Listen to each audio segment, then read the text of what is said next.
the Wolfburn tasting. Unfortunately, it's online. We talked about that before, but I think it doesn't matter because it's Sunday afternoon. It's cold outside, so it's a great day for whiskey. I'm really happy that everyone is here. Also, the speaker, or maybe the speakers, I don't know what you are planning to do. Jurre, would you like to introduce the speakers? Yes, of course. In this case, it is Mark Westmoreland. He's the brand ambassador of Wolfburn. We have also Max in the call, the non-official brand ambassador. And yeah, Werner, we say, is a very enthusiastic teller about whiskey at Van Wees. And he was also curious what Mark had to tell, so he can spread the word. Always. And he's joining in as a guest. Thank you for that, by the way. Thank you for letting me join. So take it away, Mark. Take it away. Oh, happy, all good to go.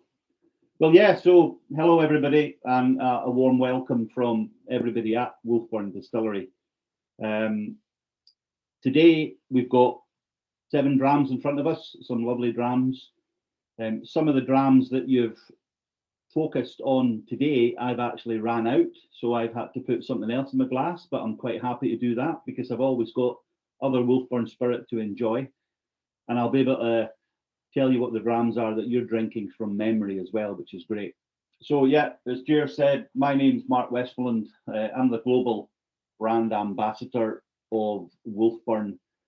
I also do the sort of UK sales. I do the cask sales. I've got very many hats that I wear at the distillery. Sometimes you'll see me in the shop, you'll see me taking the tours, you'll see me in the bottling hall, you'll see me just doing anything that the distillery requires. I'll tell you a wee bit about the history of Wolfburn. I'll tell you what we do, how we do it, and I'll go on to give you some insight and what we have planned for the future as well. And it's great that Werner from Van Wees is here as well, because our Dutch distributor, and Max de Wolf as well, a passionate fan of Wolfburn who I've met over the years as well. So it's an absolute pleasure to share the stage with these guys. And what I would say, guys, if you have any questions or if you want to interject or want to say anything, you know, just come on. It's not just about me talking today. It's going to be a long, boring day if everybody listens to my voice for the next 2 hours. I know whiskey will help, but it's all about that free flow of information. Just like our whiskey flows from the bottle, we want that conversation to flow today when we talk about the drams. I always like to sort of raise a glass first and foremost and say to people, Slanjvat, welcome. Here's to a good afternoon. Here's to a good bit of knowledge exchange. Here's to some fun. Here's to some enjoyment, because that's what whiskey's all about. So Slanj guys and girls out there, here's to a good afternoon. Cheers. Has everybody got the tasting order for today as well? Not yet. Not yet, no. I was just wondering. Okay, the tasting order today, we're going to start off with the inaugural. Then we're going to go to batch 155, I believe. Then batch 204. Then the Langskip. I'm just checking my notes here that me and Jer had a discussion with. After the Langskip, we'll go with the Netherlands Oloroso cask, then the PX cask, and then finishing on the 318. Does that sound good? Have I said that correctly? I think I have. And see, at the end of the day, if I get things wrong, I'm only human. but we'll do as best as we can. So, Wolfburn Distillery last year, we did a anniversary edition because the original Wolfburn Distillery started in 1821. So it lasted until about 1860, 1870 before it went into rack and ruin, and then it finished. So in 2011, our bosses, Andrew and Harry, decided to reawaken the name, the Wolfburn. It takes its name from the water source, the Wolfburn, the Wolf Stream in Thurso. And it's the most northerly whiskey distillery on the British mainland at the moment. Thurso is the most northerly town on the British mainland. And not only is it's the home of our distillery, Thurso is an integral part of me because that's where I was born. I was born and bred in Thurso. Spent my formative years there, and I moved to join the police. So please don't all hang up and leave hearing that. I spent 30 years as a police officer in Scotland, and I got involved in Wolfburn. I got asked in 2016 to come on board at Wolfburn. My job is this. My job is meeting people across the world, whether it's Zoom, whether it's face-to-face. It's getting the liquid to the lips. It's getting the story out. It's making people sure that they know the legend that is Wolfburn, what we do, how we do it. And most of all is by presenting the spirit to them, and they can actually make decisions for themselves as well. It's a very rewarding job for me as a Thurso loon, as a born and bred lad from the north of Scotland, as a Highlander, to travel on the world stage to introduce the drams. It's an absolute dream come true as well. Spent many a weekend in Belgium and the Netherlands as well.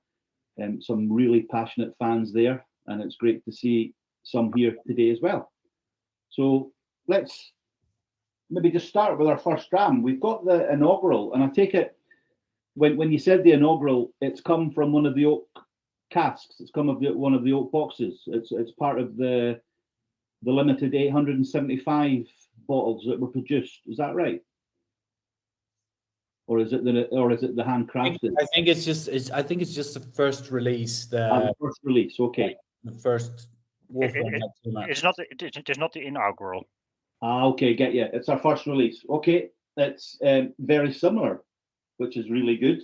I hasten to add, the confusion there was we did release an inaugural release. It came out in an oak box.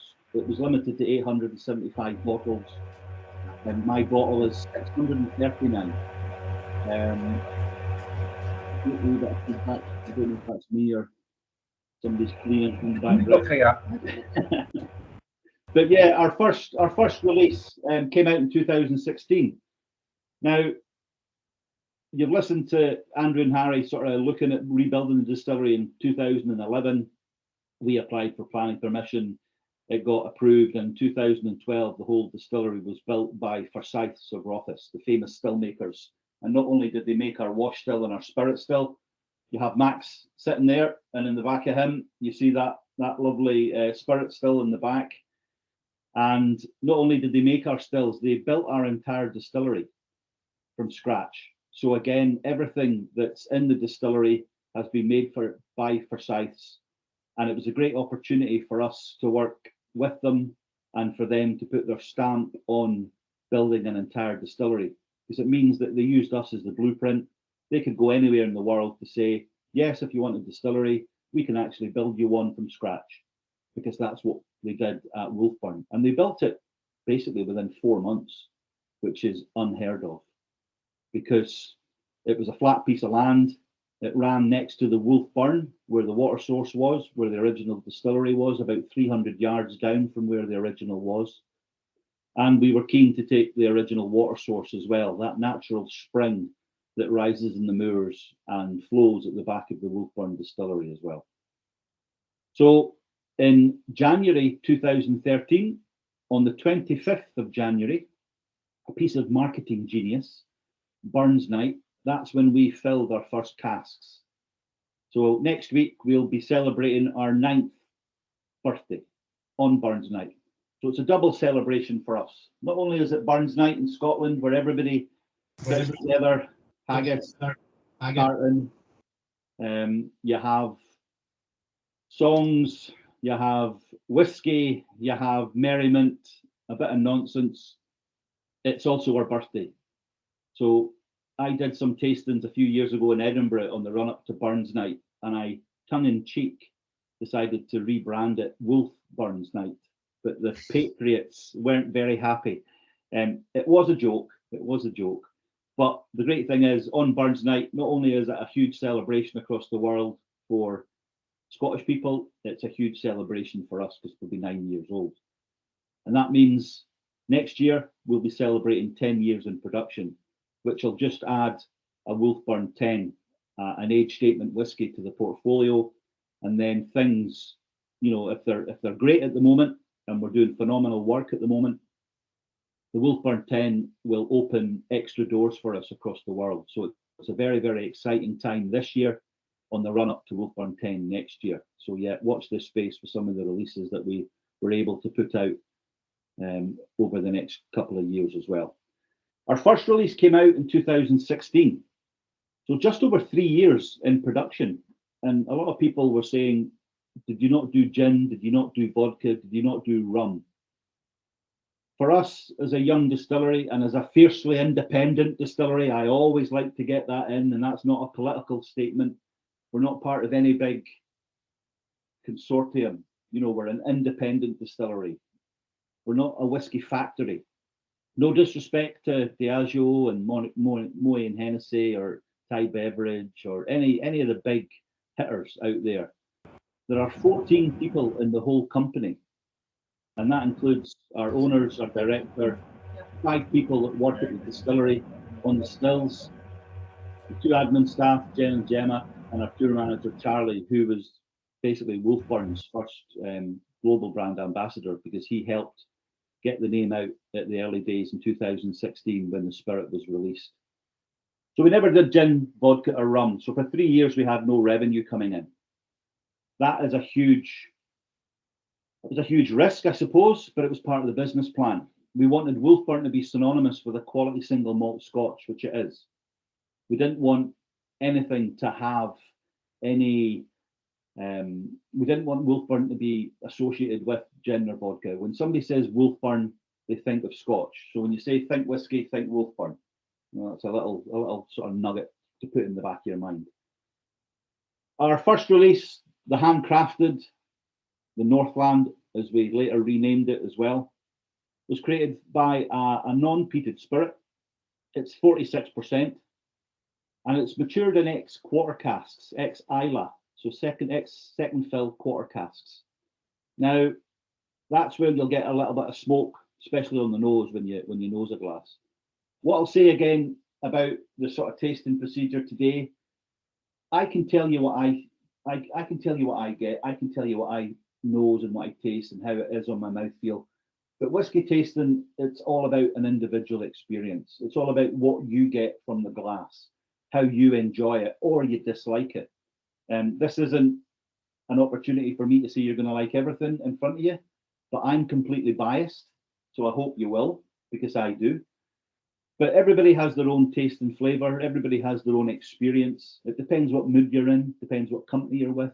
It depends, you know, what you've been eating today. It'll affect your taste and flavour and your palate as well.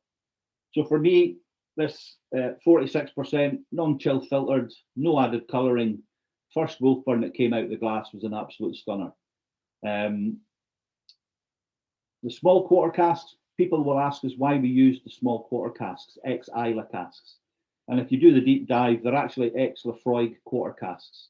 Lefroy quarter casks, renowned range across the world, and there's a lot of quarter casks being used. So that means that we can get access to them via our cooperage as well.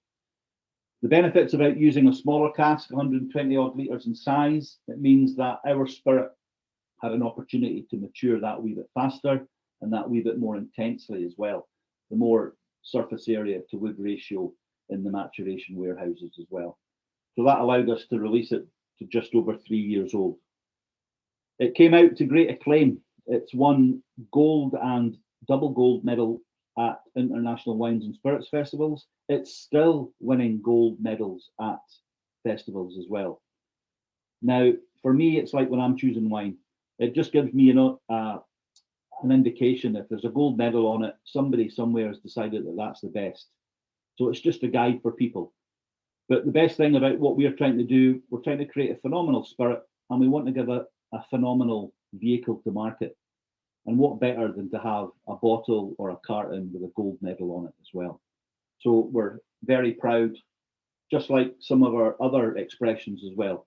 We're winning awards across the world. So the Northland, the handcrafted, again, that lovely smokiness. There's a slight salinity as well. Where Thurso is, it's right on the coast. So I'm a great believer in your environment helps actually your whiskey to taste of where it's actually matured, because as the angel share leaves, wood being porous nature of the wood, the outside environment can come in. We're surrounded by sea air, we're surrounded by gorse and heather, we're surrounded by farmers' fields. And so ultimately over the years, that's going to become more and more apparent in our spirit. Our Wolfburn spirit's always light and always quite vibrant as well. It's very fruity and it's quite floral, and that's down to our sort of fermentation times and our process as well, which I'll hopefully go on and speak about as well. But for our first dram, the Northland, an absolute stunner. I'll always go back to it. It's got a lovely sort of orangey bouquet. It's got a lovely sort of cereal note to it. It's got quite a spice to it. And it's got that sort of lingering peat smoke, and that's just through the maturation as well. Because remember, this is a non-peated spirit. Slange, enjoy. Werner and Max, do you have anything else to add to the inaugural, the handcrafted? I think it's good to know that, as we told already, that there are samples we taste which are not available anymore. We are tasting the handcrafted at the moment. Hopefully this is visible. This is the handcrafted, so that's the first. But afterwards, after half a year about, they called it the Northland. So the release, the handcrafted release is now called Northland, so it's the same, and it's the core range of Wolfburn, one of the 4 core range whiskies. So this one you can still buy. Yeah, the great thing about when we were putting our first expression out and we named it handcrafted, as the other expressions were coming out, we suddenly thought, but wait a minute, everything that we do at Wolfburn is handcrafted. So we really can't call everything just handcrafted. So we had to give it a specific title. So we changed it to the Northland because we're in the land of the North, the North Highlands. As I say, the most northerly town, the most northerly whiskey distillery on the mainland at the moment. And the good thing is if you buy a bottle of handcrafted, it's one of our first releases from that time as well. The great thing about our bottles as well is sort of Max pulled up there. We've got 4 in the core expression. When you have a bottle of Wolfburn in your hand, I know it's maybe psychology, but there's a certain weight to it. You look at the bottle, the neck, like the shape of the still. You look at the bottom of the bottle, it's Wolfburn Distillery embossed in the glass, and on the back it's Thurso, Scotland. So not only are we trying to create the best handcrafted and the best premium spirit that we can, as I said before, we're wanting to put the best vehicle to take that spirit to market as well. So when you look at the Wolfburn bottle, you look at the Wolfburn brand, and you look at the packaging, it actually, everything screams quality in our opinion. And again, if anybody's got any questions, I think people are going to be monitoring the chat. Just put your questions in the chat, and then the questions can get fed in. And if I can't answer them, Werner or Max might be able to. And if we can't answer your questions, I'm not going to bullshit you. I'm not going to come out with smoke and mirrors. I'll find out the answer. I've got the distillery team, I've got the owners on WhatsApp, and if I can get an answer where we're doing the presentation, great. If not, I'll get back to you. But yeah, it's just an absolute pleasure to be able to present a well-renowned sort of whiskey club in Utrecht as well. So spent spent a lovely night there doing a tasting at the Vaults with Erner a couple of years ago, which was really, really good. And again, here's hoping we get back to it. Here's hoping we get back to being able to press the flesh and get out there, because it's all about creating that bond, creating that friendship and making the connections. I describe the sort of the Wolfburn experience as a still pond, and you drop a stone, the Wolfburn stone, in the middle of that pond, and you just watch the ripples go out to the further extremities. And as they go out, they get bigger and bigger and bigger. And this is what we are doing already. See, from 2016 to now 2022, we've been on the market. If you go on to sort of whiskeybase.com, you can have a look at the Wolfburn expressions. You'll probably get a fright. You'll probably see over, I can't even remember the last time I did have a look on, but maybe over 130, 140 expressions since we first started releasing in 2016. But you've got to understand that we are in over 35 countries across the world now. So mainly a lot of our spirit that we make will be exported. A lot of our specials that we make will go direct to distributors as well. But that's half the fun. And if you're a collector of whiskey, that's half the fun, chasing the bottles as well. So hopefully a nice introduction to this afternoon. Our inaugural, our Northland, our handcrafted release was our first release. That non-peated spirit, ex-quarter casks that came out to world acclaim. A nice way to start the day. Now, our second dram, and what I'll say, this that I have in my hand isn't a normal sized Glencairn glass. I don't have big giant hands. This is our perfect dram glass, ideal for us when we're tasting, and it keeps me sort of sane because I'm not drinking as much as I maybe would be if I was a consumer, if I was a customer at a whiskey tasting. Because again, I like to try and keep a professional head, but I always like to enjoy myself as well when I'm co-presenting and I'm actually sharing the same spirit as you people out there as well. Our second release today is, I think, going to be the small batch 155. Yep. Which is something just that wee bit different. You heard Max talk about our core range. Now, people will always ask me, is that your standard range? There is nothing about Wolfburn that is standard. I will tell you this. It's our core range. It's the backbone of the brand. It's the range that supports everything else that we do at the distillery. It allows us to experiment. It's allowing us to buy extra casks, different types of maturation. And the small batch 155 is an example of this.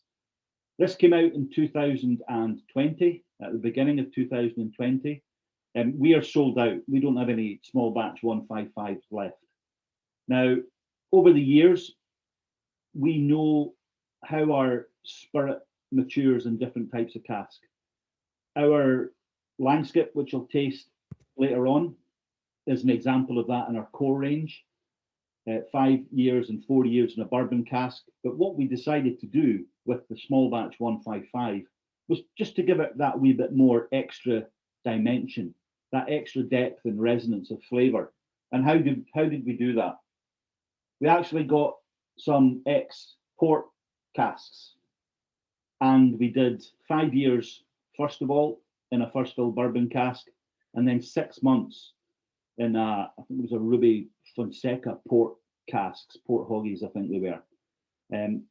The small batch, it's called because it's a limited release, and once that release is sold, it's finished. So I think we did, it says on the front of the box, from memory, maybe about 5,000, just over 5,000 bottles worldwide as well, which we try and do. We try and keep our small releases too.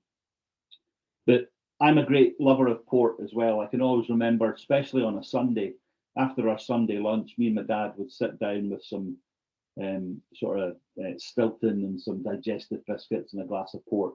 So anytime that I drink anything that relates to port, it puts me right back to sitting next to my dad. God bless him, he's not here now. So anything with a port reference, it's quite emotive, and it conjures up so many happy memories for me as well. Mark, small question from the chat. Where does the name 155 comes from? Because it is not the real cask, the real number of your expressions. Yeah. Our owners, Andrew and Harry, they're ex-military men. They have a bit of fun. It's their distillery. And what we've done is we've put casks in certain warehouses that we want to use for our small batches. Now, the batch 155, if you look at any small batch that Wolfburn have done, the first number refers to the warehouse that these casks have been matured in. So in the case of the batch 155, it's warehouse number 1 and Stau or rail number 55. Now we've also done the 128, which came out in 2017. We've done the 270. We've done the 375. We'll taste the 204 after this, and we'll finish today's tasting with the last small batch, the 6th small batch that we've done, the batch 318. So again, everything is similar. The first number is the warehouse and the second numbers are the rails. However, there is a bit of further information. They've manufactured where they're putting their casks for another reason as well. As ex-military men, they are used to dealing with ordnance of bullets or NATO ordnance, and every number, every small batch number will relate to either a type of bullet, a type of ordnance, and it's really quite good that the owners of a company who are invested in the company can have a bit of fun, and they like a bit of mischief as well. And they've organized where their casks are going to go for our small batch releases to coordinate these sort of ordnance numbers as well, which is, you know, you have to think years ahead for these things to happen as well. So all credit to Harry and Andrew and all the team at the distillery. But yeah, there's a subplot with regards to our numbers, but it's sort of an experience like this that we can share that information. That's not, you know, readily written down and shared. It's just that sub story as well. So yeah, everybody knows our small batch numbers. The first number is the warehouse, and the second numbers are the rail or the Stau where the whiskey was matured. The port finish for me, it's got a beautiful, beautiful ruby red color as well. It's like, although it's a non-colored whiskey, you know, it's very important for us that we don't put anything into our whiskey. Likewise, we don't take anything out. So that's why we don't chill filter it as well. We don't take any of the fats, the proteins, the esters, anything, the congeners, anything out. Whiskey should be done the traditional way. Everything should be left in. That's where the taste and flavour comes, and don't add anything to it as well. But that lovely rosy hue that you get with the batch 155, and that lovely sort of vinous sort of port overtones, those rich ruby and that rich spiciness that you get for it. Plus, we know what 5 years in a first fill bourbon casks do with our whiskey. You know, it's got a lovely sort of nuttiness, that almond sweetness to it as well. You're getting a lot of that sort of creme brulee, that lovely sort of caramel sweetness coming through, in my opinion. The batch 155 came out 46% again. And people will ask us, you know, do you not go anything below that? We don't. 46 has got a certain punch. It's got a certain resonance about it.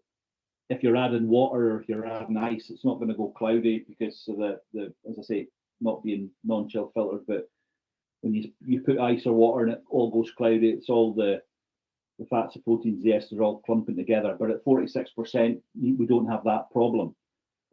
In my opinion, a lot of people will chill filter the whiskey for cosmetic reasons only, but you know, that's just my opinion, maybe not my opinion of the firm as well. But yeah, batch 155, small batch release, limited to just over 5,000 bottles, an absolute stunning dram. For me, reminds me of my dad, that lovely sort of port sweetness, that lovely sort of creme brulee nuttiness I get from it as well. And at 46%, stunning dram, in my opinion. It's very nice. But is it in general that you finish Wolfburn shorter on special casks than because the spirit looks like it is very fast overwhelmed by the cask influence by port or sherry. It is a very soft spirit in basic. That's also I think that the reason is 46%, because 40% is not giving you the little bite you want in it. Yeah. You make a good point there, Jer, as well, because what we want to do with our initial spirit, you know, our process, it's our new make spirit, our cleric, as we call it in Scotland as well. If you get an opportunity, and sometimes when I'm at shows and festivals, I'll have a little bottle in my pocket, and this is our new make spirit. In my opinion, yes, it's got that fruitiness, but it's like a tropical fruit flavor. It's like I get like a barbecue pineapple or like a banana fritter, that lovely sort of tropical fruit lusciousness to the taste as well. And what we want to do with our wood management program, we want to proclaim our spirit, our initial DNA, the Wolfburn DNA, the Wolfburn essence. We don't want that to be overwhelmed. So again, it's about creating a balance in our maturation, whether it's 5 years, 6 years, 7 years in different casks, but then knowing that if we're going to do a second maturation or a finished whiskey, again, we're not trying to overwhelm our initial spirit. We're just trying to give it an extra dimension, an extra, like you're going straight and then it suddenly goes off to the right or left, just to give you that little prick of interest as well. And this is what we've done with our batch 155 and the next dram that we're going to have, our batch 204 as well, because we know 5 years with bourbon casks is an absolute winner for us at Wolfburn, and we wanted just to try something different to give the Wolfburn fans something unusual or something different to keep their interest as well. It's like when you score a goal for your team and it's the winning goal in the cup final. Your team will parade you round the ground on their shoulders. This is what we want to do with our wood management program. We want the flavor and taste that comes from the casks that we mature in, but we want our initial DNA, our essence of Wolfburn, to be proclaimed by that lovely sort of maturation in our warehouses. We actually store everything on site.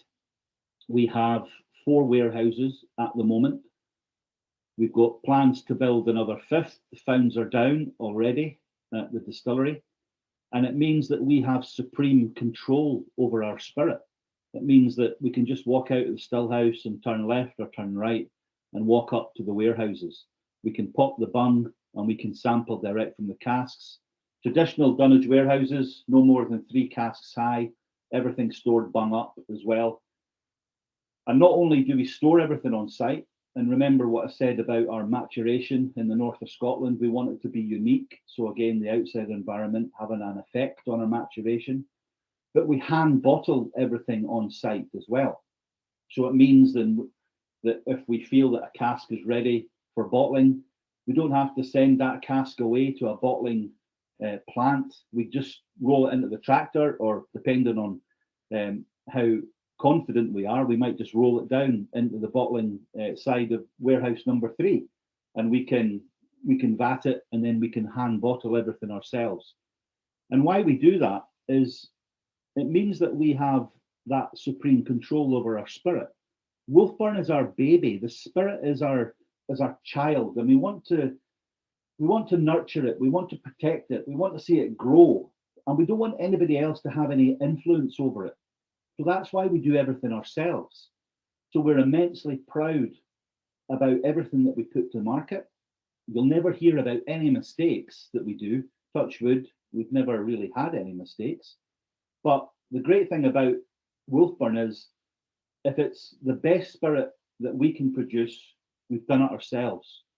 I always say blood, sweat, and tears goes into making our spirit, but that wouldn't taste nice in a glass. So that's why we have to produce a phenomenal dram, a phenomenal spirit as well. So yeah, I maybe went off on a wee tangent there. Sorry, I just got a wee bit on my soapbox and banged the drum a wee bit there, but hopefully you understood that. Is your fermentation time always the same, or do you experiment with longer and shorter fermentation times? Yeah, we have, depending Because on, your spirit is very fruitiness, but by itself. yeah, So mostly the fermentation time is longer, Yeah. or you place your cut in your distilling process differently. what we do, depending on which day the mash is done, we either have a fermentation time of around about 68 hours or 92 hours. And again, we are doing maybe six or eight mashes a week. So again, it's a very, very small, limited process. Last year, we only produced 100,000 litres, which was Diageo, no disrespect, but they could do that in a day with their distilleries that they have. But for us, it's not about the quantity, it has to be about the quality of spirit. And of course, people ask us, do we have plans to expand? We could, if we wanted, do 8 mashes a week and increase our capacity from usually round about 120,000 litres to maybe upwards of maybe 160, 180,000 litres as well, without any addition to the furniture or the build of Wolfburn. We could do that. But it would then mean we need more warehouse space, because the more whiskey or the more new make spirit you make, because we store everything on site, the more warehouses we have to build. And that's a huge cost. That's a huge expense as well. We're happy at the moment. Last year and the year before, we used the pandemic to do a wee bit of more maintenance. We took the opportunity of some of the down weeks that we had to do some major overhauls of our mash tun mechanism. Forsyths had a replacement mash tun mechanism, so we had that replaced, and they'll recondition the one that they've taken out. So again, it's about when you walk into Wolfburn, and a lot of people have been there, a lot of people are impressed that when they walk through the door, everything is in front of them. They see the whole distillery, the whole production process in front of them. Because as a new distillery, we want it to be modern, we want it to be efficient, we want it to have the best opportunity to produce the best spirit. And we didn't have to think about the shape of the still because it was going into a specific building, or the size. Everything was done on spec to Wolfburn. Wolfburn's sometimes described as one of the ugliest distilleries in Scotland. From the outside, it looks like a big cattle shed. It's just like a corrugated iron sort of building. But I don't care what something looks like from the outside. It's what's in here that counts. And when you open the door of Wolfburn, you're into the beating heart. You're into the belly of the beast. And this is where everything happens. You can go onto YouTube, you can see an actual time-lapse build of Wolfburn that we shot. You can look at drone footage. You can go for a virtual tour around the distillery as well. And you can angle your camera or your phone left and right. You can look up and down. And it's a beautiful way to actually experience the distillery. But the great thing is you can walk around it. Even better if you're enjoying a Wolfburn in your glass as well, you're there. But make the pilgrimage, come and see us. We'll welcome you with open arms. We've got a small bit of carpet. We'll bring out the red carpet for you. But you've just got to make the effort. Thurso is about 5-6 hours from Glasgow or Edinburgh. You just don't go left and right and you happen upon the distillery. You've got to make the effort to come and see us. And I always used to joke with people as well, if they were going the north and they were going to say Scapa Distillery or Highland Park on Orkney, I used to always say, well, you have to come to Wolfburn. You have to get your passport stamped at the distillery because they won't let you on the ferry unless you've been to Wolfburn as well. Some people did that, which I had to stop because some people got worried that if they came to the distillery at the weekend and we weren't open, how were they going to get on the ferry without a Wolfburn stamp? But yeah, that was just a wee bit of fun and a wee bit of nonsense for me. But yeah, fermentation times between 3 and 4 days, depending on which day. And we usually run sort of 2 shifts. The first shift will come out on a sort of Monday, Tuesday about 5:30. Second shift will come out about 11 o'clock. And when I say shift, there's only 5 people in our entire distillery that actually work on the stills. Ian, our distillery manager, and he's in his 40s. He's quite humble. You'll never see him doing any tastings. You'll never see him sort of front of camera or doing any interviews. He's the type of guy that says, I'm employed to make whiskey. Let me make the whiskey and just leave me alone. If you want somebody to do an interview or somebody to do a tasting, that's what Mark's employed for. Just get him to do it. So I'm like front of house. I've got the jazz hands, and Ian's at the back. He's the determined distillery manager to create the spirit that everybody's going to enjoy. And 4 of the 4 others that work on the distillery, Charlie, Fraser, and Innes McIntosh, they've been with us for 6 years now, and they're only 22, 23. But when Ian's away, they control the whole distillery. And below sort of Innes and Charlie, you've got Max, who is probably now a 3-year apprenticeship. And last year, the year before, we brought on a 17-year-old Matthew as well. So we've got a very young team. We're sort of future-proofing Wolfburn. It's about business continuity. It's about making sure that we have the right people in place. They're motivated to work. They're getting the right training, and hopefully they'll stay with us as well. And it's actually working a treat. It's a great squad, great young team. It's a great laugh at the distillery, but they're very, very focused.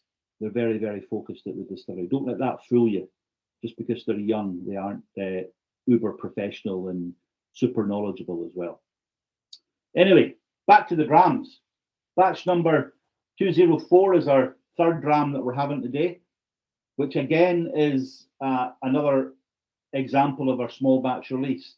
This came out in the sort of autumn months of 2020, and like the batch 155, this is 5 years non-peated spirit matured in an ex-bourbon casks, first fill, and 6 months in Madeira casks. And again, just for us to do something just that wee bit different, to try, if it works, to try and give that Wolfburn spirit, again, that other dimension by going via the Madeira cask side rather than the port cask side as well. This is a very sweet whiskey, in my opinion. And that lovely sort of dessert wine, that Madeira influence, even just that 6 months influence as well. You get that lovely sort of rich bourbon sweetness as well, but you're also getting those lovely dessert wine aromas. If you like a sweet whiskey, this is right up your treat. This is very luscious, coats the tongue, it's got a lovely fatness about it. For me, it's got like a medium to short finish, which means that you're chasing the dram again to get those lovely taste and flavours back as well. But lovely sort of hazelnut and honeyed expressions as well on the palate. I'm sure you'll understand when you try it. Werner, are you coming in, or are you just looking very interested? I think you're on mute. But no, I just thought you were. I was very interested. I was listening to your story. But yeah, this lovely sort of sweet and dessert wine aromas lend itself to, again, that light vibrancy, that gentleness that Wolfburn has. I always describe Wolfburn, and people are excited when they taste Wolfburn because they know fine they're not going to get that horrible burn, that horrible like a hot poker going down the throat, that recoil that you might get with some whiskey. Wolfburn is more like, I describe it, yes, I'm a poet, but I describe it as a tear just rolling down the cheek, that lovely descent. Nothing horrible, nothing aggressive, and it's a happy tear, a tear of joy. Just that lovely, lovely descent, that warming in your throat. Yes, we want to put a fire in your belly, and yes, we want to put a smile in your face. That's what whiskey does. But for me, the batch 204, an absolute stunning, sweet, luscious, creamy whiskey, with sort of overtones of, as I say, those sort of autumn fruits and that sort of honeyed caramel taste and flavour as well. How are we doing for time? Are we going okay? I'm not going too fast or too slow. Is there questions coming in? And you're just feeding questions in, I take it, when you wish. Quite happy at doing that. I've only got 4 people that I'm looking at, but everybody else, no, 5 people actually. Sometimes when you do Zoom tastings, You've got banks and banks of people, and sometimes you'll be able to recognise different people on the screen as well. I've done Zoom tastings, unfortunately, that I'm just looking at myself and there's nobody there, which is spooky. So I usually have to turn that off, because I can talk. Yes, I can talk. I'll talk about anything.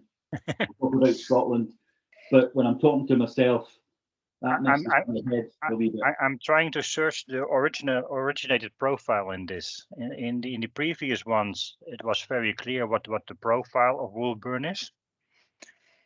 In this case, with the Madeira, the stronger wine, Yeah, is more overpowering the originated profile.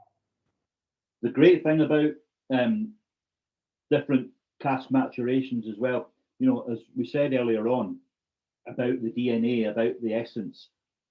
Sometimes when I'm tasting and nosing a whiskey, you get used to the flavour profile, and you have to go look for it. You have to go and search for it. Just as you're saying there, sometimes when you nose a whiskey, you might think A, but when you taste it, you'll get B. And what that does is it just makes you focus what's in the glass, because there's a hunt, there's an excitement, because you're trying to work out, well, where is this taste and flavour come from? Is it from the second maturation? Is it because they've done a different, maybe a different peated run of spirit? And that's the great thing about whiskey. You know, there's no right, there's no wrong answers. I could say pears, you could say apples, Werner could say, you know, oranges, Max could say cranberries. It doesn't matter.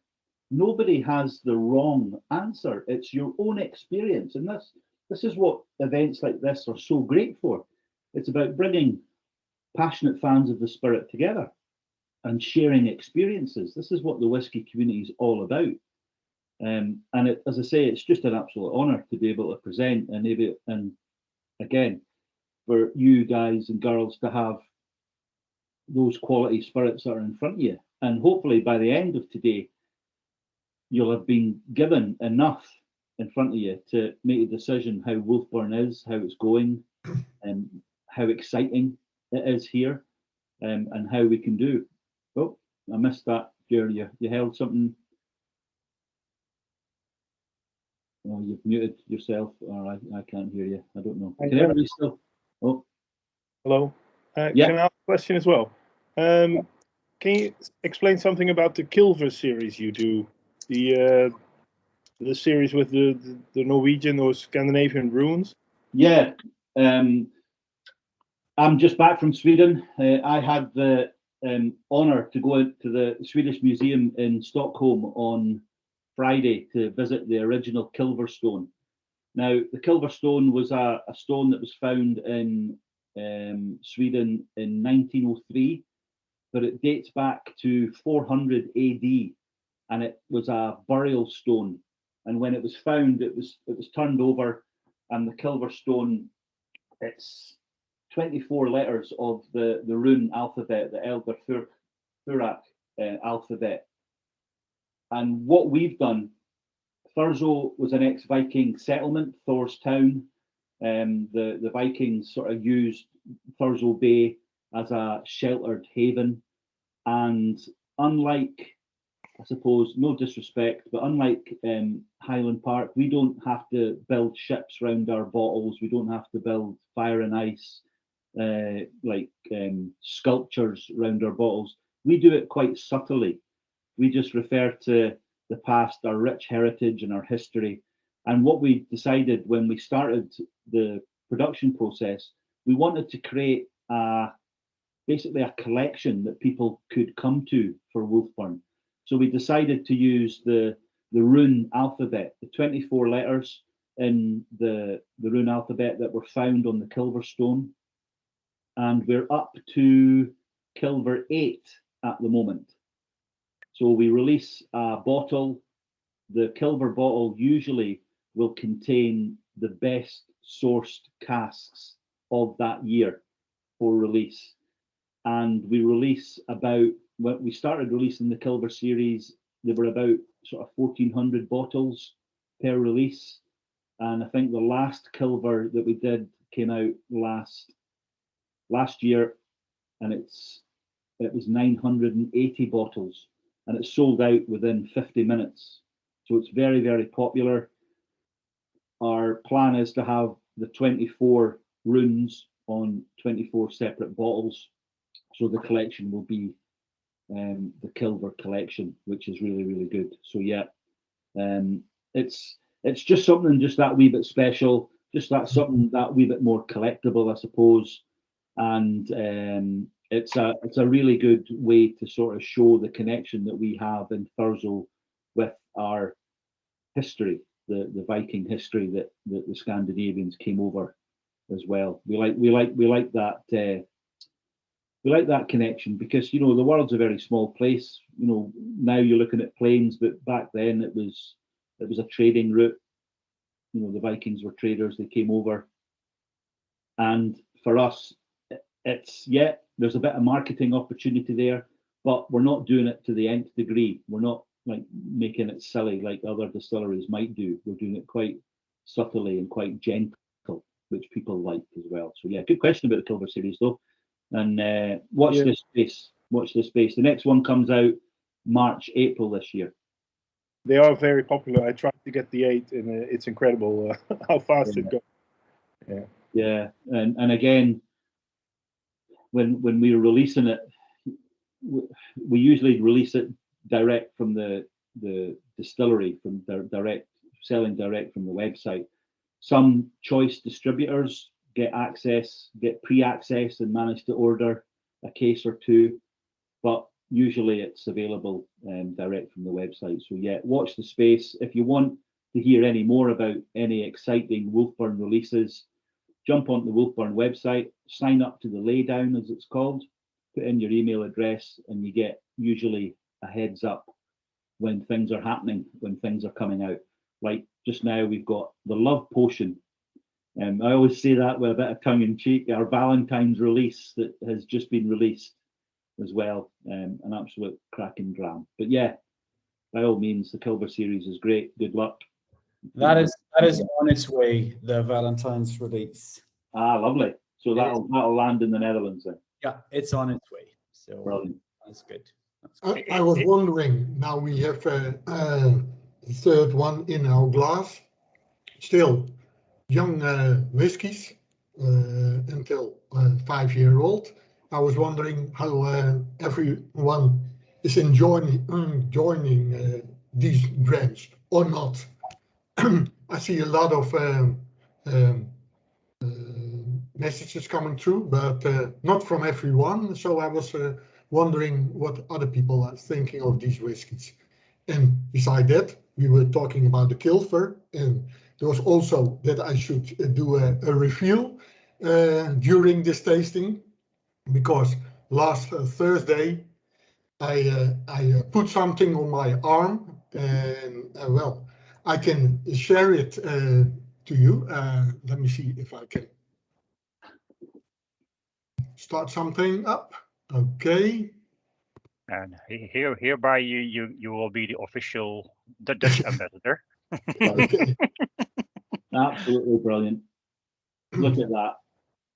And as you can see, there are also some runes from the Kilver on it, like the Wunya and the Radio and the Soilo and so on. So absolutely stunning. No, it's brilliant, Max. You know, and again, it's testament to what Wolfburn's all about. It's testament to the spirit. It's testament to the friendship that over the years that you've come to the brand. And it's not just a whiskey. You know, Wolfburn, I describe it as that lovely sort of family feel, the wolf pack mentality, that when people come to the brand, they feel, you know, they feel part of something. They feel excited. They feel invited. They feel safe. They feel secure when we're doing things together. Because as humans, we're social animals. When we're like today, we're all part of something. So it's an immersive experience for us all. But when we are experiencing the same thing, we can be more open. We can be more honest. we feel safe, we feel valued, we feel loved, we feel respected. And when you deal with Wolfburn, you deal with individuals, you deal with, it's not just a nameless corporation, or you don't have to go through a committee, then you have to get through a department, or you deal with real people when you deal with Wolfburn. And that's our strength as well. So when, you know, when Max was talking about the Wolfburn tattoo there, you know, he was asking myself, and, you know, sending him high resolution pictures and looking at his designs and stuff like that.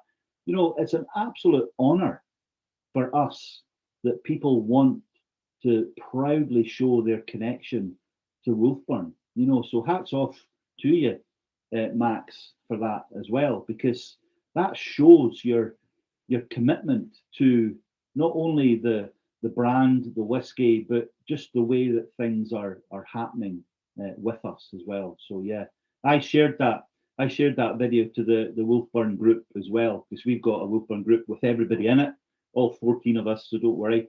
And they were like amazed. They were like, wow, this is like just brilliant. And of course, you're known by a lot of people at the distillery already as well. So yeah, all credit to you. All credit to you, sir. And hats off to you. Yeah, it's delighted to see. But yeah. Mark, Yes.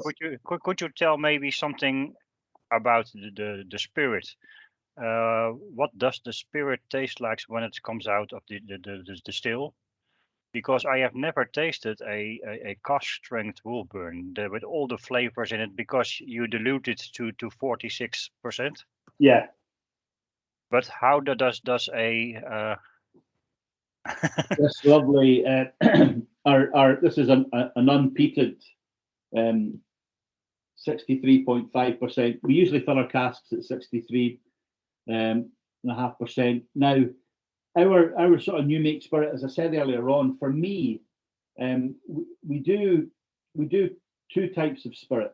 That Wolfburn, for 10 months of the year, we usually run the stills non-peated. So the malted barley that we buy in, we don't do our own maltings on site. The barley in Caithness is too nitrogen rich for good whiskey production, I'm told. So we use well-established maltings across the country. Bucky in Speyside, Bairds in Inverness-shire, Muntons in North Yorkshire. We use the well-known, well-renowned maltings, because ultimately we want the best yield. Yield produces the alcohol produces the money for the business. Let's be honest about it. This is what we do. But our new make spirit for 10 months of the year is non-peated, and for 2 months of the year, just before the summer shutdown, usually we run the stills with a lightly peated malted barley at 10 ppm, 10 phenol parts per million as well. So it means that after the summer shutdown, we can clean everything back, and then if there's any remnant of peat within any of the equipment, we usually fill ex-peated quarter casks with the first run after the summer shutdown. So the trace of peat will be negligible. But yeah, taste and flavour, I get, as I say, that lovely, luscious fruit, tropical fruit flavour, like as I say, that like banana-esque, that sort of banana fritter, because it's got like an oiliness to it, or that sort of barbecued pineapple, as I said earlier on. It's got that lovely, luscious, like sweetness, that lovely mouthfeel to it. And of course, I'm getting an opportunity to taste new make spirit at, 72, 73% as well, before it's diluted down using the Wolfburn water before we fill our casks. So yeah. Are there ever been a cask strength series of Wolfburn? We haven't done a series, but we have released some bottlings of a higher strength than 46. Our next dram, a nice segue into our next dram, which is the Langskip. This is now the 58 ABV. So this is the highest ABV that we have in our core range. And again, what they like, and what a lot of whiskey enthusiasts like, is they want the rawness of a cask strength from a distillery, because that's the closest that they'll get to the original spirit if they've never had a chance to taste some of the new make spirit or the cleric. But the Langskip, again, it was about us listening to the consumer. It's about us listening to the markets as well, because as a business, you don't want to create a whiskey that's highbrow and doesn't have a following already. So we wanted to be traditional. We wanted to do the handcraft product, that artisanal product. Yes, we're using modern day efficient methods, but there isn't a computer control in our distillery.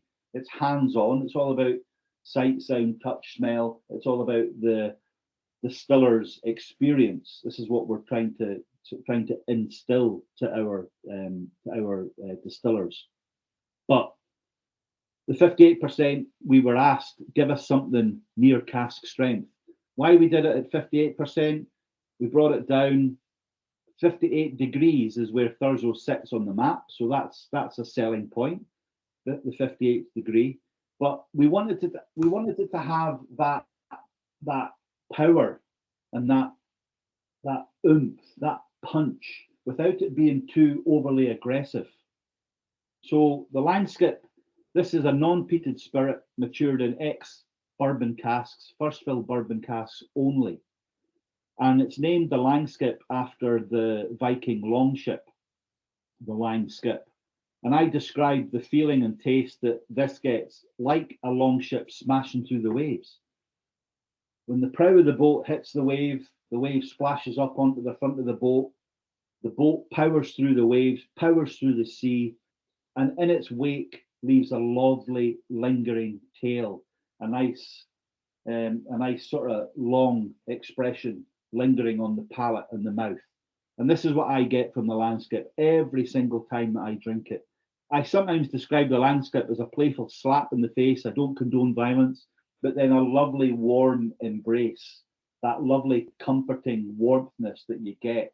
It rushes to the front of the palate and then it slowly dissipates and it just rolls over the tongue, that lovely lingering tail, that lovely long finish of like a rich fruitcake, lovely sort of marzipan sweetness, that lovely almond nuttiness that comes through. That's what I get from the Langskip. Initial rush, and then that lovely, you just take a breath and you feel your shoulders coming down, and it's just that lovely warmth that encapsulates you as well. Here's to the Langskip. Here's to the 58 ABV, and this is the fourth in our core expression as well, and it's our fourth dram today. So yeah, hopefully people, please, I'm not looking at the chat here either. So if you have any comments or if you have any favorites, as Mark's asking, just please jump onto the chat and that'll come. I can remember when we still did festivals and everything. I don't know if you all can, but when we still did them, I used to take people through the range of Wolfburn, and the Langskip was always sort of up there as the number one or number two in the core range. I do think that the first fill bourbon suits Wolfburn really well because it's got that natural fruitiness of the spirit that goes very well with the vanilla and the coconut. It tastes of the first fill bourbon. No, I quite agree, Werner. Quite agree. It's good to retaste. I tasted the first of the Langskip 3 years ago when Postil Festival was there in Amersfoort. Yeah. And yeah. I remember it differently because I tasted many things in before. and now in horizontal tasting with only Wolfburns, I like this very much. And it's great that we have an opportunity to showcase 7 drams of Wolfburn, and everybody's focused on what's in their glass, and they can make the comparisons in the comfort of their own home with their favorite glass. Like, people ask me how I drink my whiskey. You open my cupboard, I don't just have Wolfburn, I've got every other whiskey under the sun. It doesn't, I'm not only a Wolfburn drinker. But when I like to taste the whiskey, for me, it's like a Chinese tea ceremony. I like to choose the glass. I like to choose, you know, the water and have it out, coming to room temperature. I like to fluff the cushions. I like to get to my favourite seat. I like my coaster to be out. I like to sit down and relax and then enjoy the whiskey. And that's a lot about people's enjoyment of the spirit as well. It can be, you know, whiskey can be, if you want something lively, if you want to go out and party, you know, there's whiskies for that. Or whiskey can be, you just want to sit there, shut the curtains and stick the fingers up to the world. You know, there's whiskey for that as well.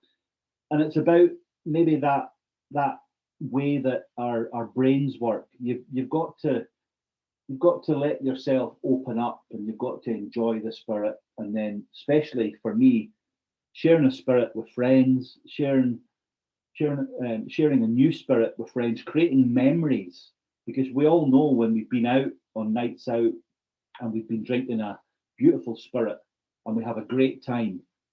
When somebody says to you, "Oh, what was the last great night you had out?" You remember who you were with, you remember what you were drinking, you remember the fun and the emotion that goes with it as well. And this is what we want to try and do when we're doing events like this. You know, create it as an immersive experience, make the contact, and just bring people to the not only to the brand, but to the joyfulness of sharing the love of a premium spirit as well. Oh, it's like I'm like preaching on a Sunday. I should be behind the pulpit. It's the story. What you're telling really suits sort of my story with Wolfburn as well, because I can remember when this first came out, the first release. Wow. Was around, well, Groningen festival in Groningen, and that was actually the first festival I did for Van Wees unofficially. When I wasn't working for them, but I got invited and can you help out? Because we've got this new brand and we need someone to present that brand, and that will be like your first job, your first gig that you can do for us. And all I had to do whole weekend was let people taste the Wolfburn first release. Wow. I had the Wolfburn banner behind me. I had the little straw hat on. That was like the first official whiskey festival I did for Van Wees, and I got to speak about Wolfburn for 3 days straight, and people loved it. And it was kind of, if you do a festival, you have these whiskeys that sort of create a buzz. Every importer has one of these whiskeys where everybody will go, "Oh, I have to try that. I have to try that. That is really good, and that's really good." And people come back for that all weekend, and that was the same with Wolfburn as well. So it's up there with one of my, well, if I have to say top 10 whiskeys with a personal story. That is always a very special. That is always a very special thing. So it really suits your story with your connection with a brand, and that's really, really cool.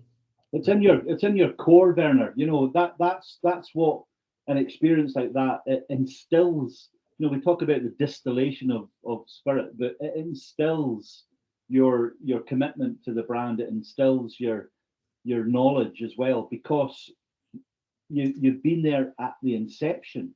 And what we always say is, Wolfburn, you know, we're 9 years next week. We're going on a journey. We're going on an adventure. And all we say to people is, come with us. And there's people that have been with us since 2016, even before 2016, when we had an opportunity to do exactly what you said there, to go to some international festivals and produce our new make spirit.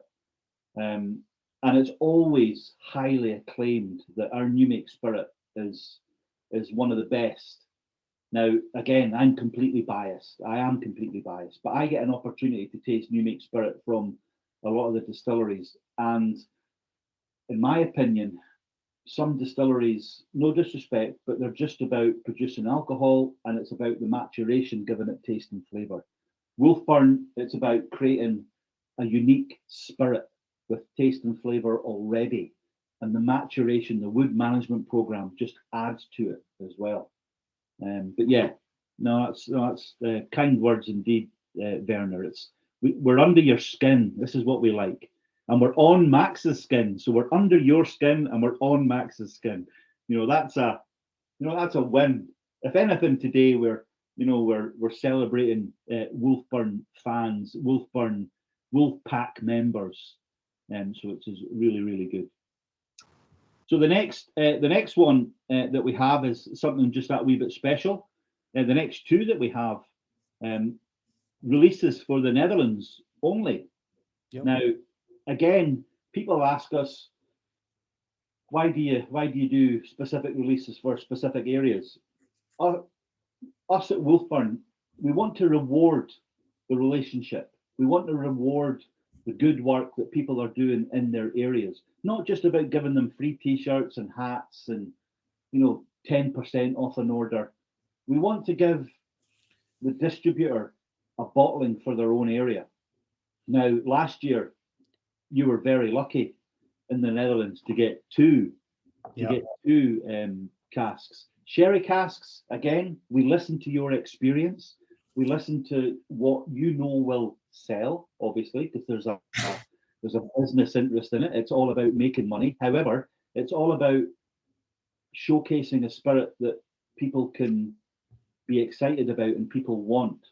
So with the next two releases that were released for the Netherlands last year, the Oloroso release that came out first in that stunning orange tube. Can I maybe share that story, because that is also a personal story for me personally as well, because we were speaking to Andrew Wolfburn, and obviously Andrew is trying to sell us, something for the Netherlands, or a small batch, and it's always a small batch. And obviously my boss, Maurice, is a little bit of a, well, in Dutch we say eigenwijs. And he said, I don't want a small batch. I want single casks. That's what we do. We do single casks. And was like, nah, no, we'd like to get this volume, blah, blah, blah, blah, blah, blah. And then Maurice says, well, we'll just do 2 single casks. If you want a lot of bottles, we'll do 2 single casks. Very good. And then I was in that conversation as well. I was like, wouldn't it be cool if you have like a sort of a double, like a set? And I was thinking about the Viking mythology, something with wolves or runes or whatever.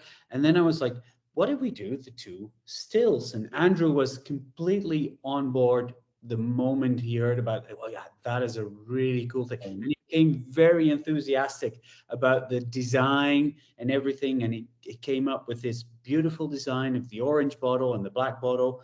One has got the spirit still and one has got the wash still on it, or wash still, spirit still.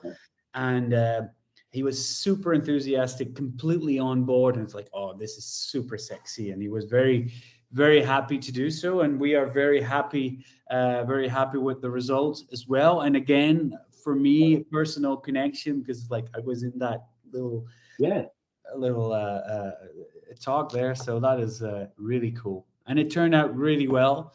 And we still have some, but super sexy. They were limited to, I think, about 600 bottles each. Yeah. 600-ish bottles each. Yeah, and there you have, Max. And again, very rare to see Wolfburn expressions with the age statement on them as well, because Wolfburn, I suppose we've only done one other, I think, before for the German market.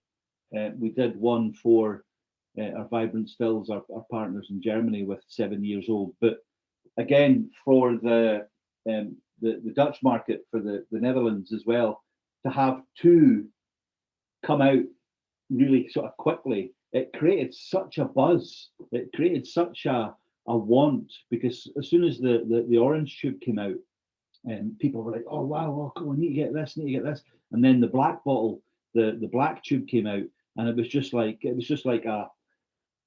Christmases had come early for a lot of people in the Netherlands, because it was such a good coup to get 2 single casks for the Netherlands as well. Is everybody happy still? Everybody? Mark, I have a question. Do you, for the Dutch release, do you think about the flavor profile of the Netherlands? Yeah, well, that's a really good point. And Werner and Maurice being involved in the discussion with Andrew, what any distributor worth their salt will do will say, well, I think this is what we should go for. So send us samples of some sherry casks, whether it's, again, Oloroso casks or Pedro Jimenez casks, and we'll make that decision. Because what we want to do at Wolfburn is we want to empower our distributor to make the best decisions for the consumer in that area. So with Werner and with Maurice, I'm sure the decision was, let's do an Oloroso and then let's do a Pedro Jimenez. And that's what suited the market in the Netherlands. That's what we instantly liked about these two samples, or they sent us a couple of samples, but these really stood out. What we really liked is it suits the story that Mark told us before, because we keep getting more and more sherry casks, super dark, super woody, super sherry, awesome, really good. But sometimes it tends to be like it overpowers the spirit. Yeah. Can't taste if it's is this an Edward Hour or is this a Royal Bracklow or what is it? You know, it's just sherry. It's super delicious, but it's sherry. And what we loved about these is, okay, it says Oloroso, it says PX, but it's still Wolfburn. You know, it's still balanced, and it keeps you like, okay, I'll have another glass, because it's the case with the super sherry things. It's like, okay, 1 is good, 2 is okay, but after that, you're just like, yeah, I'm going to go for something else. And this just keeps inviting you to come back to it. And that's what we really, really liked about these two particular samples. Yeah, so the Oloroso one's the next on your Drammen list, as I say, the single cask Oloroso, around about 52% from memory, 51.2 or something, I think. 51.4. 51.4, well done. And again, see, I've been in the warehouse, where the distillery is and how the warehouses are. As I mentioned earlier on, we've got our still house. You walk in, everything is on the platform, everything is visible. To the left of the still house, we've got warehouse number 3, which is half our bottling hall, because remember, we hand bottle everything on site. And then we've got 2 warehouses off to the right. We've extended them. We've built warehouse number 4. That's full of glass at the moment, because we were lucky enough pre-pandemic to have just that little bit of window to say, if it all horribly goes wrong in the world and we can't get glass, we'll never be able to make whiskey. So what we're going to do, let's buy as much glass as possible. Let's buy as many corks. Let's buy as much packaging as possible. So we were ahead of the curve, which is really, really good. So it means that our ability to keep production and to keep producing bottles is really up there. Last year we produced 120,000 bottles last year, which is up about 20,000 on the year previously. And we produce bottles on demand. So when people come to order from us, whether it's anywhere in the world, that's what affects our sort of vatting schedules as well. So it's great to see that we are prepared. If you come into Wolfburn, probably on the back of my t-shirt as well, it is fortune favours the brave. This is a big strapline that we have at Wolfburn. You come in on the right above the old Caperdonach washbacks. Caperdonach was an old closed distillery in Rothes. Glen Grant 2, it was also known as. But Forsyths of Rothes, that's where their building yard is. And when they built our new distillery, when they built the new Wolfburn in 2012, they used 2 old Caperdonach washbacks. So these are 55,000 litre tanks, washbacks, and above that, fortune favours the brave. You get nothing in life. Well, in fact, you can see them over sort of Max's shoulder there, the 2 red Caperdonach washbacks. And just off to the right, you have our saying, your fortune favours the brave. You get nothing in life unless you get off your backside and you put the effort in. And this is what we're trying to do at Wolfburn. This is the sort of moral ethic, and this is the sort of work ethic that we have instilled in everybody that comes to the company.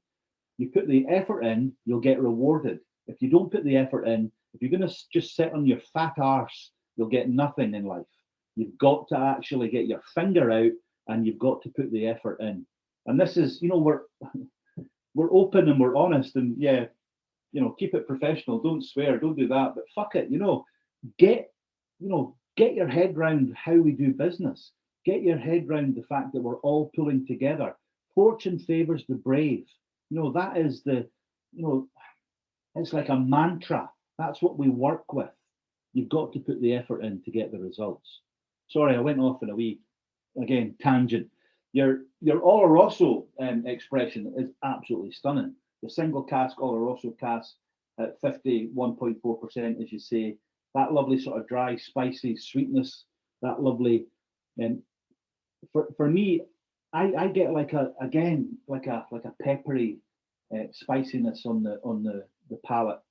That's me. But I love those sort of rich dark fruits, those sort of autumn fruits, and that lovely sort of that sweet sherry overtones that come. But you're right, Werner, as well. It doesn't overwhelm our light vibrancy, that lovely fruity floral note that is Wolfburn as well. But yeah, the Oloroso, and it's great to hear. Well, it's maybe not great to hear, but yeah, it is great to hear you do still have some available. So after the tasting, available via the Van Vies website or whatever. I was thinking, and I'm not sure how I'm going to organize this, but since you're all based in Utrecht, we have a few suppliers in Utrecht. If there is anything special or particular that you would really like, you can just ask me or send me. I'll put my email address in there, and I'll make sure that you can pick up a bottle of Wolfburn from your specialist retailer in Utrecht, whichever it is, and I'll make sure you get a nice little discount or something else. But you'll have to go through me, send me an email. It's like, okay, I want this or that or whatever, and I'll make sure that that you'll get it. And it's not meant to be like a person or like how do you call it, commercial thing, but it's just like Yeah, but it's normal, Werner, because you are the official importer of Wolfburn for the Netherlands. Yeah, but I was since I'm here, if there's anything you really like, let me know and I'll make it happen. Yes, there's a question in the chat, Mark, about the Poppy Scotland bottling and what's the background. Yeah, ex-military men, owners Andrew and Harry. They're actually ex-Royal Marines, the fighting force of the sort of UK military. Just before I tell you the story about the poppy, I'll give you just a little insight into the mythical sea wolf that's on my chest, on my t-shirt, is on Max's arm now, indelible for here to eternity. So when we wanted to use a motif for the Wolfburn name, the Wolfburn whiskey, we wanted something that would relate to the sea where we are. Thursow's a coastal town. We look out over to Orkney, the Pentland Firth, the sea air rolls in over the flat Caithness countryside as well. So we wanted the sea to be prominent, and we wanted the Wolfburn, the water source of our distillery, to be prominent. So there's a 16th century drawing, the mythical sea wolf, the mythical beast that liveth on land and sea. So the sea relates to where we are, and the wolf relates to where our water source is. But again, those mischievous Marines, those mischievous military men, Andrew and Harry, the sea wolf and the sea wolves is also like a pet name for the Royal Marines because they fight on land and sea. So again, it's about having your own distillery. It's about having your own fun, your own enjoyment. Yes, running it as a business, but having little sub stories, little just little pieces of information that people can get when they come to events like this. It's not overly marketed because they're very humble in what they did and where they've been and what they've experienced. But the mythical sea wolf. So that's a wee bit of history about the the sort of the name and why we have that motif. But the poppy bottling, we first did a poppy bottling in 2018, and that was after, so 1918 was the end of the Great War. Ex-military men, what do they want to do? They want to give something back to maybe the charities that help them themselves, their families, their colleagues. So what they did is they did a poppy bottling for in 2018. They did 1918 bottles. So they did 1,918 bottles. We raised £10,000 for the Poppy Appeal, which is a charity that supports military veterans and supports military families. And then in 2021, last year, we released a second poppy bottling, and this was to celebrate the 100th year of the symbol of the poppy that was used as the symbol of remembrance from 1921 to 2021, and we released 1,921 bottles as well. Some are still available, and again, we're going to raise £10,000 for the Poppy Appeal as well. So that's the reasoning behind the poppy bottle.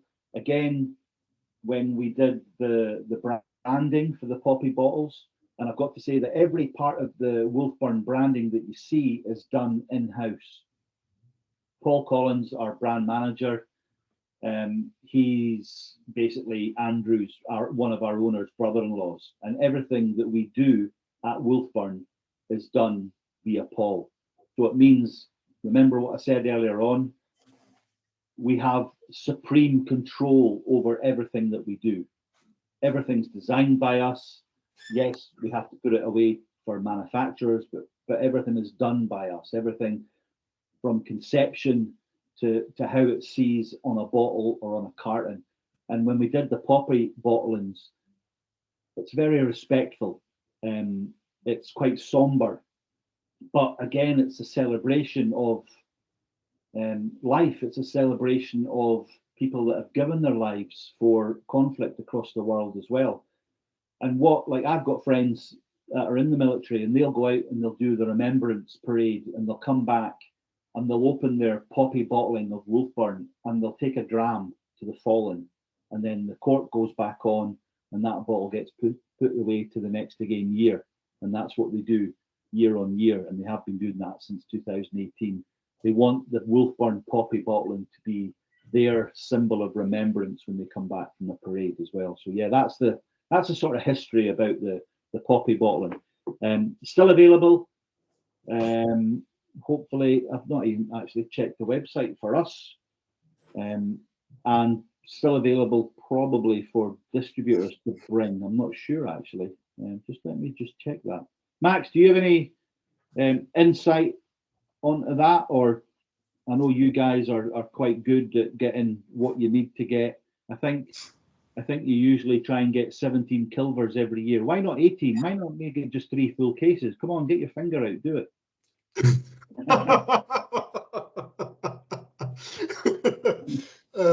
Yeah. Sometimes it gets a bit out of hand. Yeah. So I did had ordered even 4 boxes of kilvers in the past. The last time it was indeed 17. So I hoped Wolfburn put something extra for me in the last spot. They didn't. Yeah, I like your.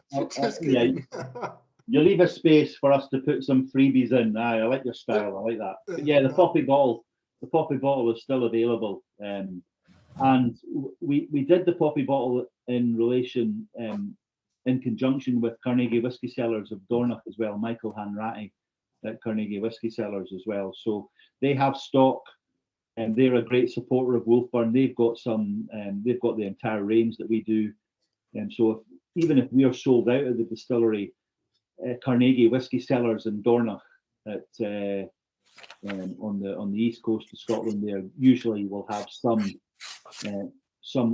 choice expressions as well as a lot of our merchandise as well. But you know, when new distilleries are built in Scotland, the first thing they usually do is they build a visitor centre, or they build a restaurant, or they build a coffee shop, because that's how they get the money in. we still don't have a visitor centre at Wolfburn. We are happy that people have to, they knock on the door, they're into the belly of the beast, as I say, they're into the distillery. That's not to say we might not have a standalone visitor centre that we can put maybe our bottles that we've made over the years on display, or we can have some of our history and some of our heritage displayed as well. But the main thing about Wolfburn for us, it's let's concentrate on producing the spirit. That's what's important in a whiskey distillery. Everything else will come. The merchandise, the shop, everything else will come. But let's get the critical business correct. Let's make a phenomenal spirit that people can enjoy across the world. Let's have our distribution network set up. Let's have access to the website set up that people can buy. But it's about having the confidence of supply, and it's about having the security of supply as well. There's no point creating a whiskey distillery if people can't get the spirit. So again, it's about that happy balance, and it's about looking 5 and 10 and maybe 15 years ahead to see what's going to happen. You know, the whiskey industry, especially what we're doing at Wolfburn, you just don't think what's going to happen next year or the year after. You know, you have to actually get the plans in place. And again, if we expand, it's more warehouses. Where do we do that? Do we buy the farmers' fields? Do we invest? And these are decisions that we'll make eventually. But again, what we have to do with what we're doing at the moment, like we're filling about 1,000 casks a year. And as I say, in 35 countries across the world, produced 120,000 bottles a year last year. That's going out. And that's allowing us to get that revenue in, to reinvest into the business. And it's a great, you know, it's a great place to work. But yeah, I'm preaching to the converted here. How did everybody find the Netherlands, the Oloroso expression? I'm not, as I say, I'm not reading the chat.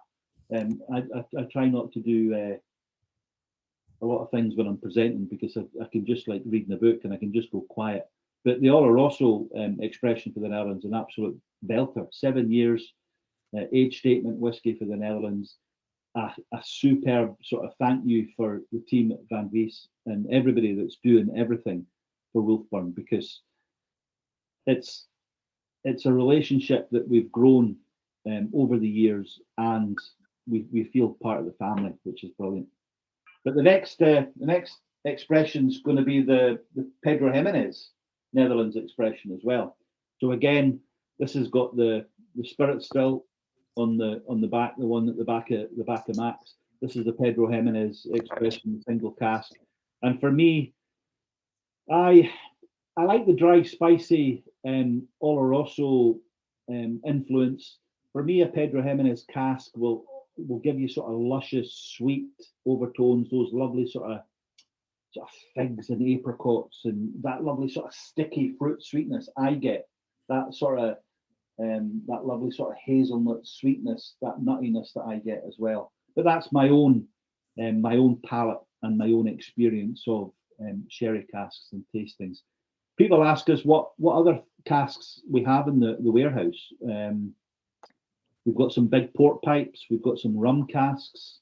We've got some casks I'm not allowed to tell you on pain of death, because that would give away our secrets. We like to keep something back. We like to keep that air of mystery about what we do at the distillery as well.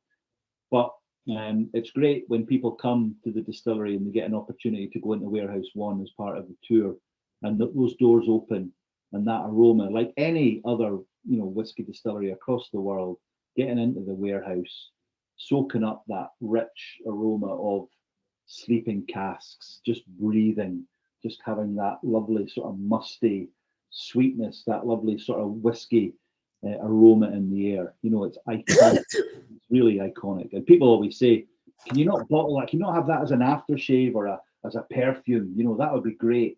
Telling you, if I met a lady and she was wearing that as a musk or a perfume, I wouldn't be, she wouldn't be able to get away from me as well, because that's just an allure. That's like a kid in a sweet shop. It's just a brilliant smell. It's an iconic smell as well. So yeah. We are drinking now. Sorry. We drink now a 7-year-old whiskey. Do do Wolfburn has an idea in mind where it goes when Wolfburn is getting older and older and older in a cask? Because you've never been there. Yeah. But I can imagine that you have a prediction that where it goes. This is the exciting thing as well for Wolfburn, because as we're growing older, we're maybe using different parts of the world as markets, as maybe test areas as well, because as our spirit is maturing older and older and older, we'll have an idea what we want. Like we've got an idea of what we were going to do for the Wolfburn 10, the Wolfburn 12. So again, it's exciting for us because we don't know. All we do know is that our maturation over the years is, you have to obviously wait for the optimum level. And the fact that we might have a 10, a 12, 15, 18, 20, as it matures in the cask and it gets older and older and older, it's not the fact that people will be paying premium price for an older whiskey. It just means that they're paying a premium price maybe for a whiskey that there's hardly any of it, because over those years, the angels share the 1 or 2% per year that it'll evaporate, there's hardly any of it left. So it's not as if you're paying for the age, you're just paying for the fact that there's hardly any of it.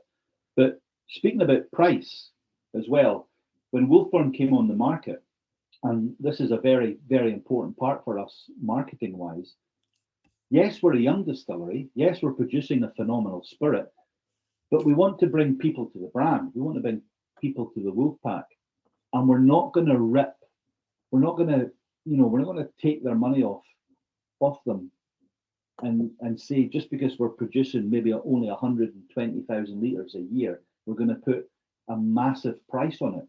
It's achievable. So when somebody goes into an off license or somebody goes into a fine purveyor of spirits, they can hopefully maybe taste the spirit before they buy. That's very, very important, getting the liquid to the lips. But they can justify to themselves, this is value for money. People ask me what a great whiskey is. It's good on the nose, it's good on the palate, but if it's good on the wallet, that's a great whiskey as well. And you have to understand that. The maturation and what's planned, yeah. Our 7 years, like as I say, we've actually, if people are familiar with our Aurora, which was our second expression, our sherry aged expression in the core range, we've actually changed the recipe for that. We've changed the vatting for that. Before it was round about 25% Oloroso sherry casks and 75% bourbon. Now it's 50% sherry aged and 50% bourbon. And again, for us, it's about listening to our consumer base.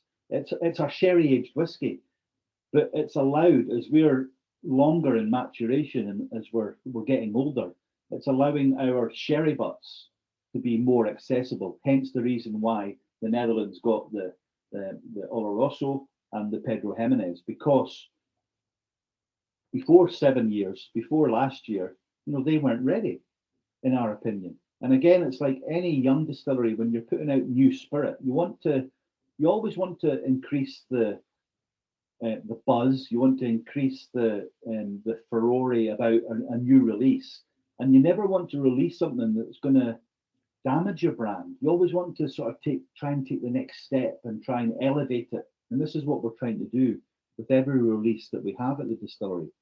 And that's allowing us to access some older casks. And I'm lucky enough, I've got a sherry butt from 2014, 2018, and I've got a bourbon cask from 2020. But that's an investment I've done at the distillery. But it means that it gives you an opportunity. As you're getting older, you can try different types of casks. You can try marrying different types of casks together, whether it's peated casks or whether it's, peated spirit in casks, or whether it's non-peated. And that's the skill of the distiller, what he wants to decide and what the market asks you for as well, just like the sherry age. Werner. Yes, sherry is very popular in the Netherlands and Germany. I think that's what I hear everywhere. But I've got a question from Bear in the chat. Does Wolfburn has also white wine casks in use for finishing? I'm not allowed to tell you anything about that. Sorry. We do have other casks. We do have other casks. Did you experiment with it? Um, Because we- not every cask is giving your spirit the best thing forward. Yeah, and you know, it's like anything. You don't produce a lot of spirit. So what do you want to do? Do you want to take a risk, take a gamble? Well, we've got a big sign saying fortune favors the brave. So it's all about taking risk, because through risk you get reward. But let's be, again, as a young distillery, let's be honest. Let's just start with the basics first. Let's just see what sells, and then that allows us to maybe do some more experiments when we're getting more production or more lay down in the distilleries, more casks in our warehouses. We have a great cooperage in Speyside. We use Isla Cooperage in Keith, and they've been with us from the start as part of this sort of Speyside Cooperage umbrella. But again, we get great casks delivered. They can say, oh, there's casks coming in and it's X, Y, or Z. We think that your spirit and the flavour profile you might get. So again, it's about having an open and honest conversation with the people that source our casks. We get offered casks from various places across the world, various rum houses or bodegas or various other people, and it's a business decision that, yes, let's do it, let's try it, but again, it's about making that a calculated decision. So I can't say we have any wine casks. Well, we've done some Madeira casks, obviously fine dessert wine, and the port casks. We've got rum casks, we've got port pipes, and we do have some other casks as well. But again, yeah, we've got to keep some of the mystery. You know, we can't just open the doors and let everybody see what we do. You know, it's maybe a wee bit secretive, but it creates that wee bit of a buzz and that wee bit of excitement as well. It's like a magician. You know, you're mesmerized at the act, but as soon as you see behind the scenes, you get a wee bit disappointed. So we don't want to do that. You know, we want to just maybe release it to a fanfare and to be wowed and revered that we've done something different. Thank you for your answer. There's a second question from Erik. Erik, do you want to question yourself? Yeah, please. Yeah, thank you, Mark, for all your elaborations still so far. It's very interesting. What I would like to know is, because you were talking about, experimenting and what's exciting, I think, as a young distillery is, what suits our spirits best. And are you also, maybe not experiment or testing with different sorts of grains and maybe with different types of yeast, or are you sticking to the same?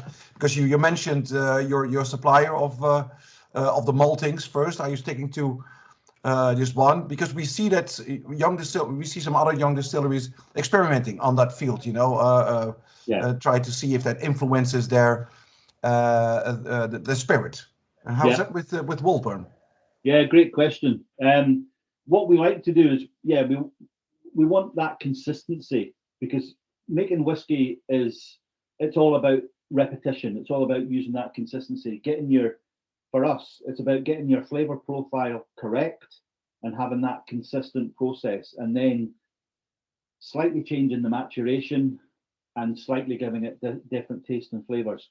With regards to the barley selection, at the moment, I think it's Concerto. We've had in the past some others, but what we want is, even with our yeast that we use, like we use anchor yeast, we use dry anchor yeast. We don't have a wet yeast that's hand pitched in, usually at the first water in the fermentation tanks.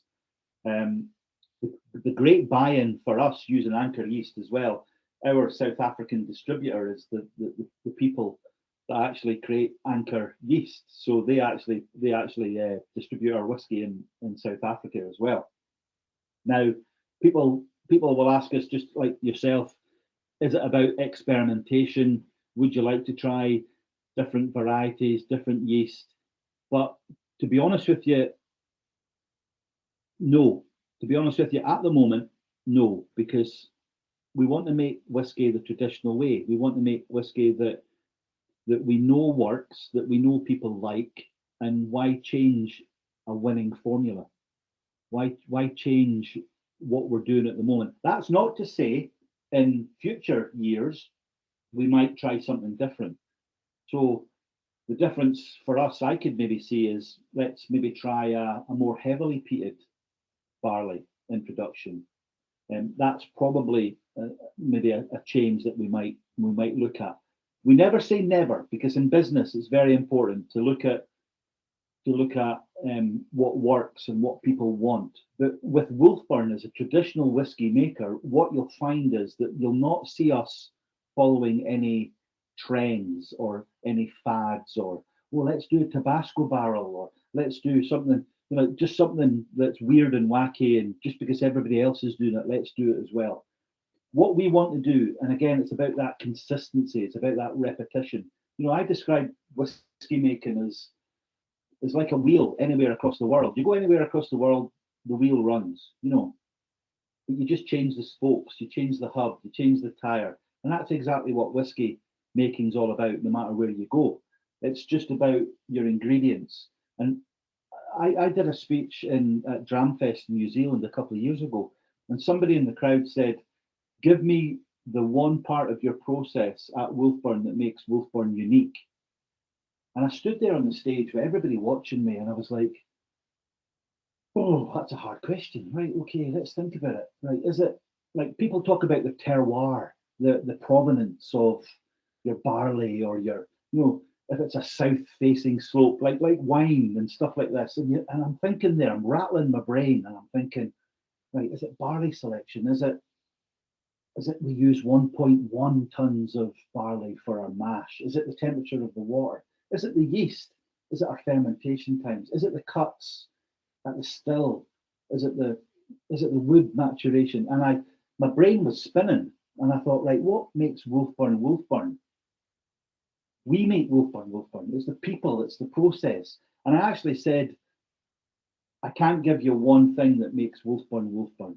And he said, that's the correct answer. I'm a food technologist, and if you told me this, that, and the next thing, I would call you a liar, or I'll call you a bullshitter. And I said, well, you have to start with the best ingredients. You have to start with the best process. You have to have faith in the process. You have to have faith in your, wood's organic. You don't know how a barrel's going to turn out as well. You don't have any guarantee. But the exciting thing is that you're trying, you're investing your time, your money, your effort into producing a great whiskey. And when it works, and luckily for the last 9 years, everything that we've done at Wolfburn has worked extremely, extremely well. So changing things for change's sake, no. Trying new different things, possibly. But when you've got a winning formula, let's just stick to it, and let's just power through it, and let's make sure that everybody benefits from that, because it's the best taste and flavor that we can produce for the consumer. Thanks, Mark, and also I'll be happy to take on your invitation and bring my camera over and make a little video for. Brilliant, yeah, please do. For my channel. Thanks. Please do, yeah. But yeah, great question. Yeah, would you like to try something different? Would you like to do something different? Business is all about looking for the opportunities, looking for the streams of revenue as well. But again, Wolfburn's a traditional whiskey making distillery. We're proud of that. We're proud of our heritage. We're proud of the original Wolfburn. We're proud that we're drawing the water from the original water source at the back of the distillery. We're proud of the connection we have with our cooperage and our wood management program. We're proud that we're maturing everything on site. We're immensely proud that we're hand bottling everything. So all the product that you have in front of you is all being hand bottled by Wolfburn. And again, it's about your standards, about your exceptionally high standards, keeping them to the extreme, like the top notch, making it the best possible experience for people that get the Wolfburn. We make Wolfburn in a bottle with a hole in the top for a reason. That cork comes off, people can drink it. There's a lot of people out there want to buy a bottle and put it on their shelves, which is great, and they want to look at it. But for me, that's just temptation. Sometimes that's just too much for me as well. But yeah, create a process, repetition, make sure you can do a wee tweak now and again if something goes off for whatever reason. But it's about being all over the process. It's not just about sitting back and thinking we've done it. It's about keeping your eye on the prize, keeping your focus on what you're doing, and keeping it the best tasting flavour again for the consumer. Yeah, we're slowly getting into our last dram of the afternoon.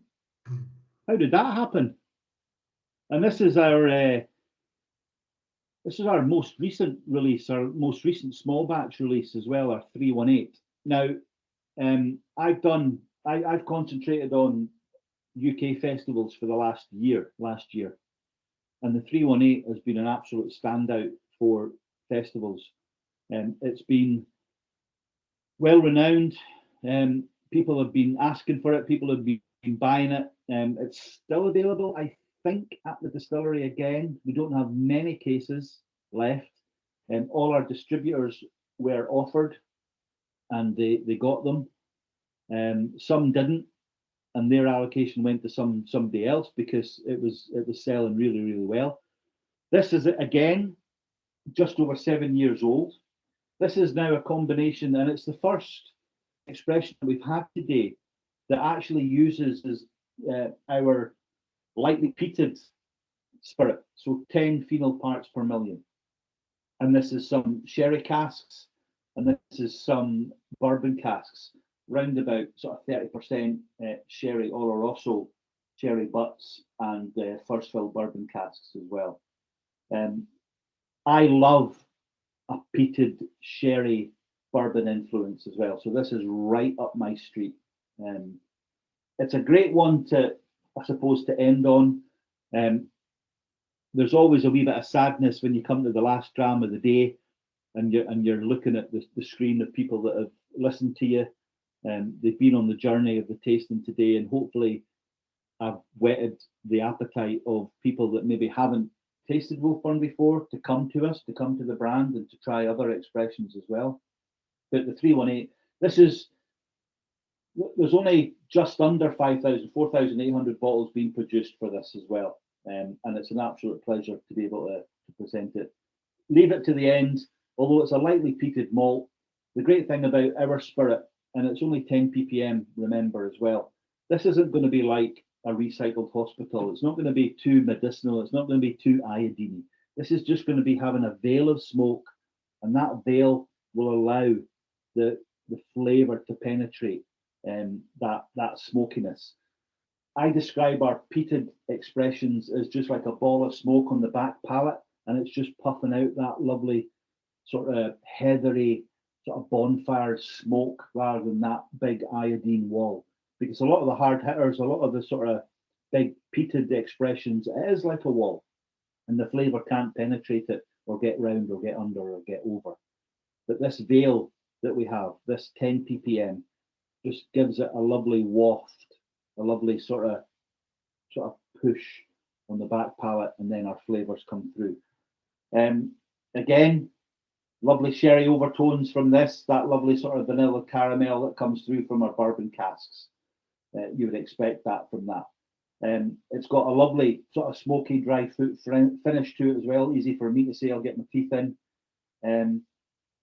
But it doesn't mask it. It doesn't overwhelm it. That peat smoke just adds to the extra dimension and flavour. We talked about the small batches that we've done in 2020, trying to give an extra depth and a wee bit extra resonance, a wee bit more of a dimension.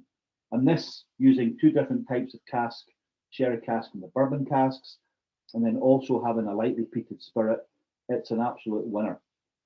So here's the 318. Here's to a great tasting. Here's to thank you for the club for the invitation. Here's hopefully to a wee bit more memories to be made in future, maybe do a physical tasting. Here's to your support, and here's to, you know, a good Sunday, a good weekend. And, you know, if anybody's got any questions, you know, please holler. If anybody's got any questions that they don't want to answer on the forum, it's mark.westmoreland@wolfburn.com. You know, send us an email. You can get me on FaceTube or whatever it is, Facebook, and, you know, I'll usually reply. Wolfburn's in my blood. Thurso's my town, my birth. It's in me. This is a passion for me, and it's an absolute pleasure to present Wolfburn on a global stage and to spend a lovely Sunday afternoon with you guys and girls as well. So all the best. Blanche. Blanche. Thank you, Mark. Well done, as always. Mark, we don't have this bottling of Wolfburn in our tasting, but what is the story behind the Cliver? Because they priced it thrice as much as the standard bottlings, but what's that special about the Cliver series? Yeah, the Caliber series, and it's basically the best casks that we can source for the year, and it's part of our sort of collector series. When I say collector series, we started off with the Kilver series 1, 2, and 3. They came in a beautiful presentation box with a nice lid, and then we decided to increase the packaging, which to a lot of people we annoyed because they had already decided 24 spaces on their shelf for the Kilver series, and now we've made boxes that are a wee bit bigger than the originals, so they've had to actually make more space. But again, business, you know, you've got to look at what the best deal is for the market. But yeah, the Kilver series, and the next one's out in April, March or April. Kilver 9 it'll be, and Ian Kerr, our distillery manager, sources the best casks. So we've already had them sorted. We'll get them vatted. We're waiting on our packaging, unfortunately, because all our Kilver boxes that we have made, are all handmade. So again, there's a world shortage of like paper and packaging as well because of COVID, because everybody's sitting at home ordering. Amazon deliveries are plenty and everything's coming to their house and packaging. So again, we might have an idea when we want to release something, but sometimes it's about waiting on labels or waiting on packaging that we have to get as well. But the Kilver series this year, we're looking forward to. March was the plan. We might have to delay it slightly into April. We'll wait and see how things are going with lead times for the packaging. But I'll assure you, like any other of the Kilver series that were released before, it's going to be a quality dram, it's going to be a quality packaging, and it's going to be very, very popular. The last one, as I say, sold out within 50 minutes, which was unheard of. Sometimes when we have a release at Wolfburn as well, the traffic that comes to the website is phenomenal. So what we've done, some people might have seen it, we've introduced like a queuing system. It's like when you go to the delicatessen and you get like a ticket, you get a number, and then you get a time to say you'll get to the shop within 20 minutes, and then you'll get 10 minutes to shop. So what we try and do is we make it fair for everybody. So it means that people don't have to keep refreshing their screen and logging out and logging in. We've upgraded our servers. We're a victim of our own success sometimes because we were that popular. Last year's Valentine's release crashed the website for 2 days, which was unheard of. So we've upgraded our servers to NASA technology servers now. So hopefully the queuing system helps and everybody gets it. But again, you know, in an ideal world, everybody gets what they desire. But with a limited release, you just have to be on the ball. You have to, you're lucky if your distributor gets 1 or 2 or 3 cases, if that. if that, of Kilver. And if not, you come direct to us. And then you look at the secondary market, the auction markets as well. And people will say, well, that's terrible. People will buy it and then they'll flip it. But again, we don't have any control over that. And for us, if you see Wolfburn bottles on an auction site or an auction platform, for us, that's an extra platform that our name is getting recognised as well. You know, I don't really have any yay or say or anything about the sort of flipping market, but the fact that we make spirit, people want it, is testament to what we're doing, and we'll continue to do that. Question to Werner. Werner, do you import the Valentine release? Yes, it's on its way. On its way. Yeah. So we don't have to wait in the queue. We don't have to wait, and I'm guessing there'll be enough because we always get a fair amount of these bottlings. So yeah, just check with your local retailer, and I'm sure he will hook you up. You know, and that's a very, very important part. Like events like this, to be able to showcase Wolfburn spirit, to be able to say thank you to the support that we have. And it's not just the distributors, it's the mad passionate fans, Max, and I'll include you one of these, the ultra fans that we have across the world. But it's the retailers, and it's the retailers that work really in conjunction with the distributors, and it's the whiskey clubs that work with the retailers and the distributors as well. Without you people, without your passion for the spirit, you know, we wouldn't get our name out there as readily and as easily as possible. So again, this is just a great opportunity for me to say thank you, everybody, on behalf of Wolfburn Whiskey, for your hard yards, the effort that you put into making sure that your club, your friends, your family, and everything else that goes that has you've got an opportunity to taste some brilliant spirit. And you know, as the lad says, come up and see us. You know, if this is whetted your appetite, make the pilgrimage. Make the pilgrimage. For this year was Wolfburn our horizontal line as lineup. We choose every year. We choose a few distilleries as horizontal lineup. Then you experience what a separate distillery is bringing to you. Yeah. So for me, it is a pleasant tasting for an horizontal lineup to taste more than one Wolfburn in a lineup. No, it's brilliant, and for me, it's like a captive audience. You know, you're here, Wolfburn's in front of you, and you're being forced to listen to everything that we say about Wolfburn. But for me, it's not. This isn't a script, you know. And again, you get me the same every single time that you'll see me at any other event. You know, I'm not reading the script. It's not a sales opportunity. It's not a hard sell. It's like, this is Wolfburn. Either you like it or you don't. It's no skin off my nose.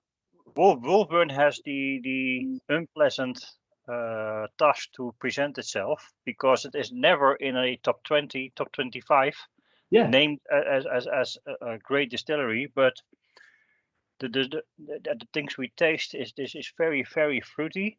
This very recognizable as a Wolfburn. What we want, 10, 15, like, you know, any distillery worth its salt, somebody picks up a glass with a whiskey in it, you smell it. But Wolfburn is not necessary to get very aged to be drinkable. And people have in mind that outside of our whiskey club that a whiskey must be 12, 15, 18 years old to be great. And Wolfburn has not to be 18 years or 12 or 15 years to be great.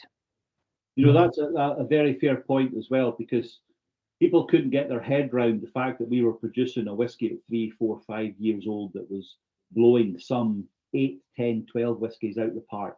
Like, a lot of people use some of our whiskies in blind tastings, and the average year of maturation that comes back is usually round about 8 to 12 years, which is double the amount of maturation, if not triple the amount of maturation that people would expect. They're getting a premium product that has a beautiful taste, a phenomenal taste of like flavor and on the palate and on the nose. They would expect that it's 10 or 12 years old, and you tell them it's only 4 or 5 year old, it messes with their head. It really blows them out the park. And they always say, if you're creating this spirit this good at this age, what is your 12-year-old going to be? What is your 15-year-old going to be like? What is your 20-year-old going to be like?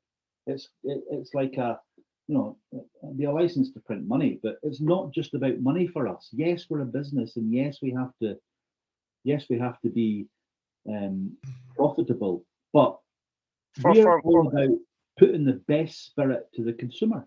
This is what we're all about. For me, I'm thinking that Wolfburn, when getting older, that you have to raise the alcohol percentile higher, because the flavor of a Wolfburn is getting softer when you bottle it at 40%. So I think it's a good idea that it is bottled at 46 at minimum. Yeah. Minimum, yeah. Yeah. But at 12 years, 15 years, 18 years, or whatever, you bottle, keep the alcohol percentile higher. Yeah. Because it is losing its power. Yeah, and you're right. You want that oomph. You want that hit. You want that recognizable Wolfburn DNA, the essence to be there. And again, events like this are superb because I listen to what everybody says, and then I go back and I have a discussion with everybody at the distillery, because they don't have the opportunity that I have. They don't have sometimes you don't have to even have the people say what they think about Wolfburn. You can just look at them. You can just watch their eyes, watch their reactions, their guggles, their oohs, their ahs, their smiles. You know, we know when people are enjoying a whiskey by just looking at them. You know, if they don't like it, they'll look for the pot plant and they'll spit it out. But hopefully that never happens with a glass of Wolfburn, you know. I don't know if the mindset of the Netherlands is changing, that a age number is not a goal. Yeah, and because you see a lot of new distilleries changing from age to non-age statements, because they are judged on the age of 5 years or 6 years or 3 years or 7 years, because they are younger spirits, and they bother the fact that they are the people are saying it's only 7 years. Yeah. Yeah. How does Wolfburn fight that change of mind? It's about getting the liquid to the lips. It's about blowing it out the water to say, you know, you might have a preconceived idea that it has to be 12 years before it's good, or it has to be 15, or I don't drink anything under a 10-year-old because I don't think it's matured properly until then. It's about blowing these myths. And how you blow the myth is you get the liquid to the lips. You actually let them taste it, and you let them have an opinion. I love it when I'm at a festival and somebody will walk past and say, "What's your oldest whiskey?" And of course, I'll say 8 years. Oh no, and they go to walk away. That's like a red rag to a bull for me. I'm like, no, see, before you walk away, get yourself back, let me pour you a dram, I'm going to stand here, you're going to taste it, and I'm just going to sit and watch. And they say, wow, I hadn't realized that such a young whiskey could taste so nice. That's changed my idea. And this is what it is. It's about changing people's ideas, changing the way that they think about age statements, changing people's misconceptions. It's maybe a bit of whiskey snobbery. They have that allure that it has to be old for it to be good. But certainly that's never in our DNA. That is never in our business acumen. We're wanting to produce the best that we can. We don't care what age it is. We want to produce the best taste and flavor. Yeah, 2.5 years ago, I did the first horizontal tasting, Wolfburn tasting in the eastern part of the Netherlands. Then Wolfburn was much younger than they are at the moment. I didn't tell the people that the whiskey wasn't that young. Just taste it. And people were, oh, great whiskey. And afterwards they ask, how old? Okay, this one is 3 years old. This one, 4 years old. Yeah. They didn't believe me. Yeah. They said, no, that's not correct. Yeah, that's really, it's correct. Just taste it. Don't look or don't do your investigation in front of to go to the tasting. And no, it's young whiskey. Then your mindset is, oh, it can't be good because it's young whiskey. But just taste it and then make up your mind.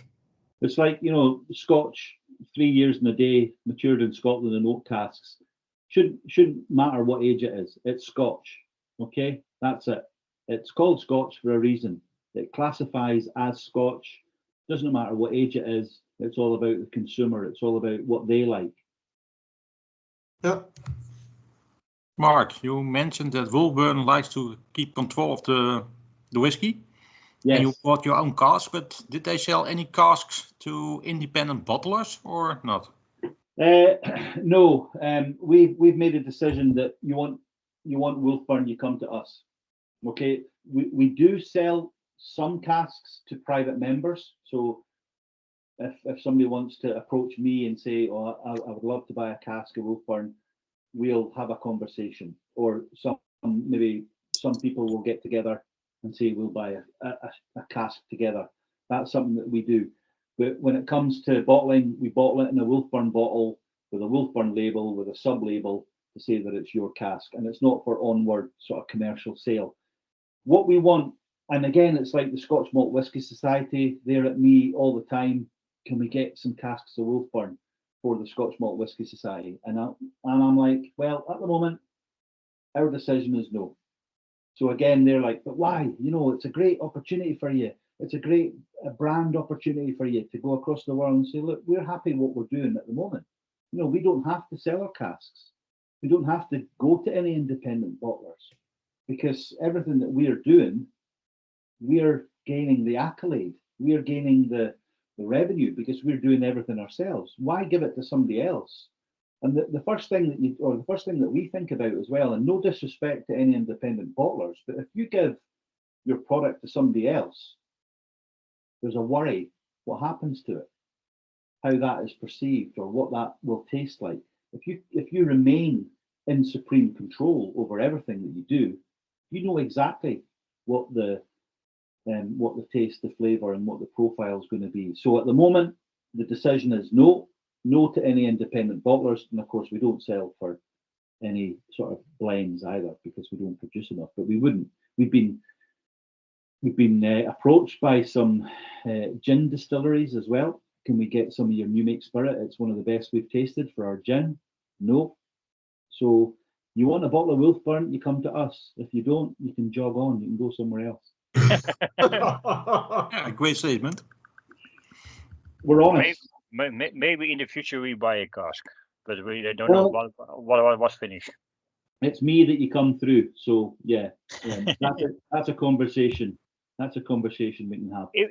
And we do have private cask members that have bought casks. But the great thing about Wolfburn is we don't have to have that income. We don't have to sell our soul to keep the distillery working. Remember, for 3 years we had no revenue coming in. We didn't do gin, we didn't do vodka, so we had no money coming into the company whatsoever for 3 years. That is the investment that these guys have got. That's the commitment we have to Wolfburn. And it means that now that we're getting bigger and we're getting better and we're getting more eyes and more focus on us, it's allowing us to reinvest in the company and grow the business. That's the whole, that's the whole work ethic that we have. Is Wolfburn completely private? Yes, completely. So independent. No bank who is saying bottle your whiskey at 3 years. We don't have a board of shareholders or directors. Our owners are like 2 Januaries ago, January 2020, we were doing batch 155. I said we've got 14 people in the whole company. For 2 weeks in January, everybody was in the bottling hall. Our accountant, our brand manager, our 2 owners, and everybody that was there was actually bottling the 155. So we did 10,000 bottles within a week. It was absolutely freezing, the north of Cape Ness, but it was great because it was that family atmosphere, everybody pulling for the same reason. Let's do it for the greater good. Fortune favours the brave. I'll go back to it as well. But yeah, we do it ourselves. We don't have to answer to anybody else. Give 2 years ago an example. We sacked our UK distributor. The UK distributor was doing X amount, and we said, well, that's not really what you said what you do. So we're going to do it ourselves. So we used the pandemic to actually make our own decisions and go our own way. When you started, did you have already experience with something in the whiskey behalf of drinking? Myself? Yes. Yeah. I've always been a whiskey drinker, you know. So, like I said, sort of Glenfarclas, Glengoyne. You open the cupboard, I've got Arran, Bunnahabhain, I've got Indian whiskey, I've got Israeli whiskey, I've got Swedish whiskey. You know, it's people say that's greedy, but I just like, you know, when I finish a bottle of whiskey, I'll go out and buy something completely different, because again, it's about trying something new, trying something different, being adventurous. You know, it's not just about being the same, you know, and like life's too short. You know, let's grab it by the bollocks and let's make an effort and let's try something different. Just not just asking the question because your distillery manager and your master distiller had worked before in other distilleries, so they had some experience before they distilled Wolfburn. They came from had experience at Royal Lochnagar, they had experience at Glenfarclas, they had experience at Oban. Yeah. And Oban is a typical distillery for Diageo. Yeah. So Shane Fraser came, our first distiller, Shane Fraser, came from Glenfarclas. It was handy. I was friendly with Callum Fraser, who used to work at Deanston, and he went to Glenfarclas when Shane left Glenfarclas to go to Wolfburn. And Ian Kerr came on at the beginning of 2013 as well, and he came up from Glenlivet. So for 3 years, Ian Kerr and Shane Fraser were the only 2 employed at Wolfburn, and all they were doing was making the spirit Monday to Friday and stowing it away into the warehouses. Yeah, but it's the typical difference than making a whiskey that is disappearing in blends, like Oban and Royal Lochnagar, that is also disappearing in blends. Glenfarclas is not disappearing in blends, but I typically Wolfburn is not typically a taste that you will let disappear in a blend. No. So it's good for a single malt. Yeah, and the great thing is when Shane was asked to come on board, the only 2 stipulations was make a spirit of your own, but make it that we can sell it relatively young, because we don't have the funding for waiting longer. The funding, yeah. And again, that was the challenge. So again, that's why initially we looked at the quarter casks, because the smaller casks, again, the faster maturation, the more intense maturation. You know, it's a business decision, but it's worked extremely well. And even some of our other expressions, like the Morven, the lightly peated core range that we use, some of our quarter casks, set and fill quarter casks, you know, it works. And you know, as I said earlier on, you create a process, you create the mechanics of what we do, and it's just about sticking to it, because it's a winning formula. You just have to continue with it. But you still keep producing the younger whiskies for the market? Are you changing your plan for the future? We create older whiskies, let's say 10 years, 12 years. Yeah. Now, you know, this is very, very important for me, because when you create a brand and you create a range of whiskies, people come to the brand because of the taste and flavour of those whiskies. Ideally, what I would say is that you try and keep the taste and flavours the same, because there's nothing worse than you going to a brand and drinking it for 10 years, and then year 11, all of a sudden it changes, and you think, what's happened? That taste and flavour that I've become accustomed to, that taste and flavour that I like, has changed. So again, it's about consistency, but sometimes it's about being able to use maybe 5-year-old casks and then some 3-year-old casks to get that same taste and flavour, depending on what the wood has done to the maturation. And you only get the opportunity to do that is when you get stock older. But there is an opportunity for us to maybe do like a Northland 10 or an Aurora 10 or something like that. We don't know yet. But for me, it's about being open and honest with the consumer. If we're going to change something, we're going to let them know. Just like we did with the Aurora. It was a 25-75 mix. Now it's a 50-50. But we've communicated that. We've let people know that that's happening. And we've given them the reasons why it's happened as well. So yeah, whether it's the taste and flavour or whether it's the price point, it's very, very important that people can come to the brand, and then we can take them on the journey as well. Not in COVID time, but you normally travel around the world. Do you see it Wolfburn different preferred Wolfburn around the world? Then do you see very, very different likability Wolfburns? Yeah, I'm lucky enough. I'm lucky enough to have travelled. In general, because every person tastes different, smells different, and judge different. But what I see for the Netherlands, that there is a Netherlands taste and there's a German taste. We also And but what do you notice around the world as preferred for the whiskey from Wolfburn that they like? Yeah, as changing. Like the Asian markets, even the American markets, different tastes, different flavors to suit their experiences as well. And for a young distillery, for a independent business, again, what we do and how I've said it before is you listen to your distributor, because your distributor knows what the market is, and they will tell you what will sell. And obviously, a business, we've got to make that decision. So it's not just about what we say and what we are going to do.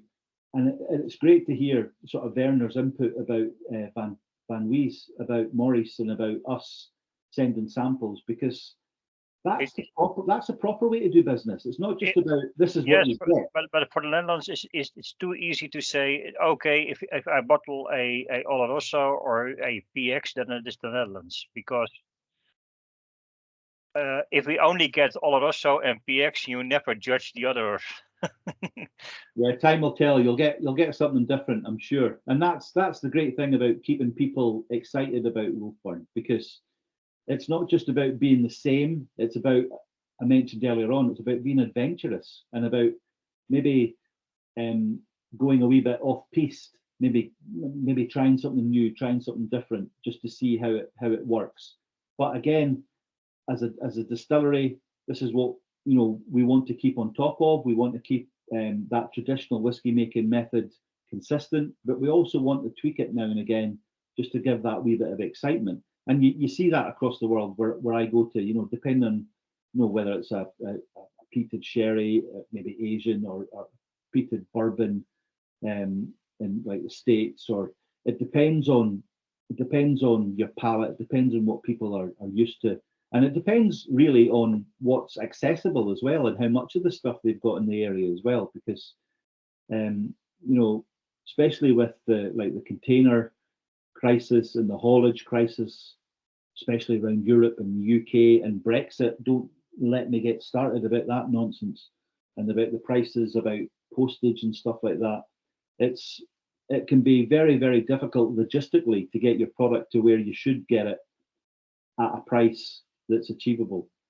So bear with us. There's a lot of snarling and thrashing of teeth when it comes to everything that's happening, but sometimes it's circumstances without your control. But what we'll always try and do is soften the blow, whether that's at the original price or whether that's with postage. But yeah, it's about listening to your market, it's about listening to your distributor, and it's about having that relationship and that conversation, what sells well where. the SWA, the Scottish Whisky Association, is opening up the regulations more and more for different casks. Yeah, yeah. Did you Well- ever try as experiment what the spirit is doing, like a mezcal cask or I'm sworn. different cask you are allowed to use before? Yeah, we've not, as I said earlier on, we've not gone like wild and wacky and done like silly maturations, because for us, it's about that traditional whiskey making. It's about let's do what that's expected. Let's do what we did, what the old Wolfburn did in maturation if we can. I hear you. I hear in your story. I hear you limit what the market is asking, but sometimes you can do what not the market is asking and surprising them. Yeah, we do. We have some maturation ongoing, but again, whether or not anybody sees that for years to come, we'll just have to watch that space. Just keep an eye on us. Yes. Keeps the excitement, keeps people on the hook. It's like fishing, Are there more people who have a question to Mark? Because everything I ask now many questions. Are people having questions that has not been answered, or Max has a question he never dared to ask? Ask. No, I have a direct contact with Mark. So if I have questions, I already come asked. straight to me. Max, did you hear anything that you say, okay, this has people to know? Did not hear, and they are, and you think they have to know it? No. I think it was a very good tasting. As I already mentioned, after 3 or 4 grams, I was wondering how the people experienced the young whiskies, because in my opinion, they taste much older than they are, because the flavor is what's coming over. It's based on the maturation, the cask management.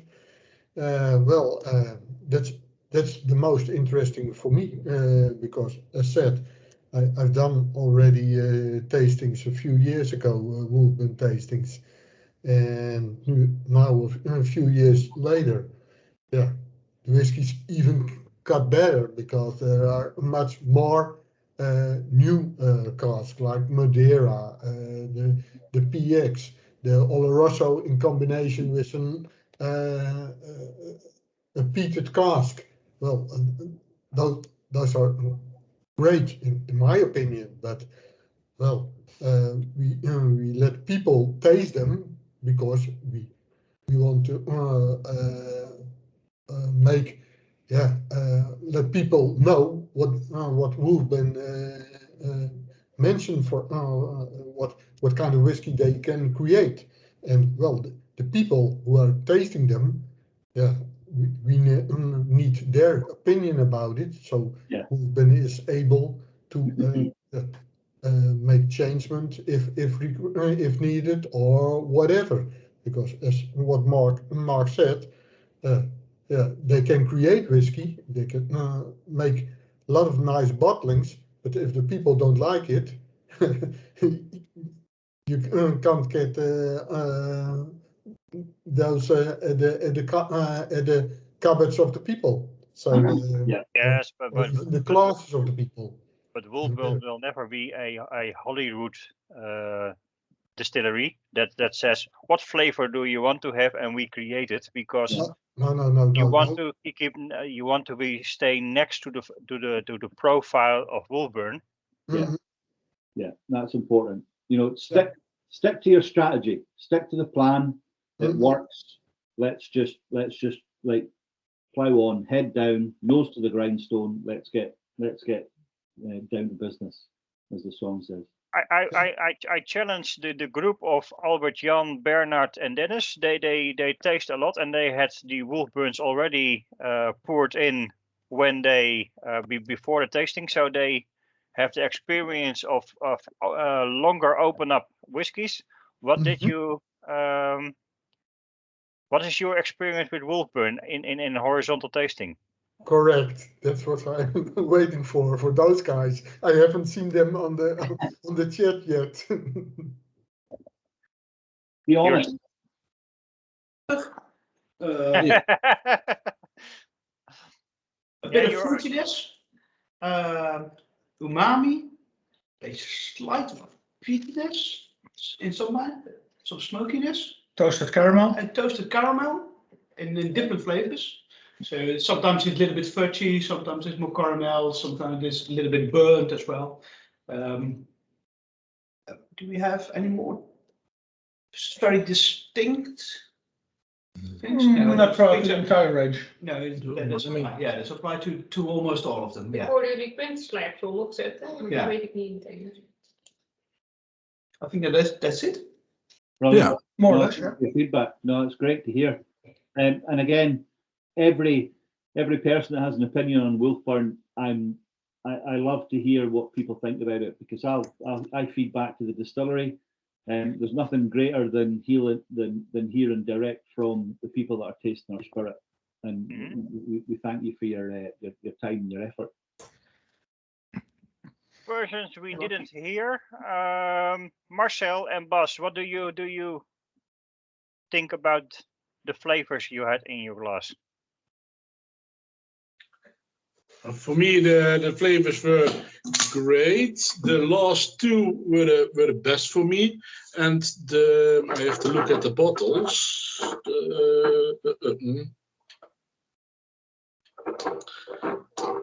The 155 was also very nice.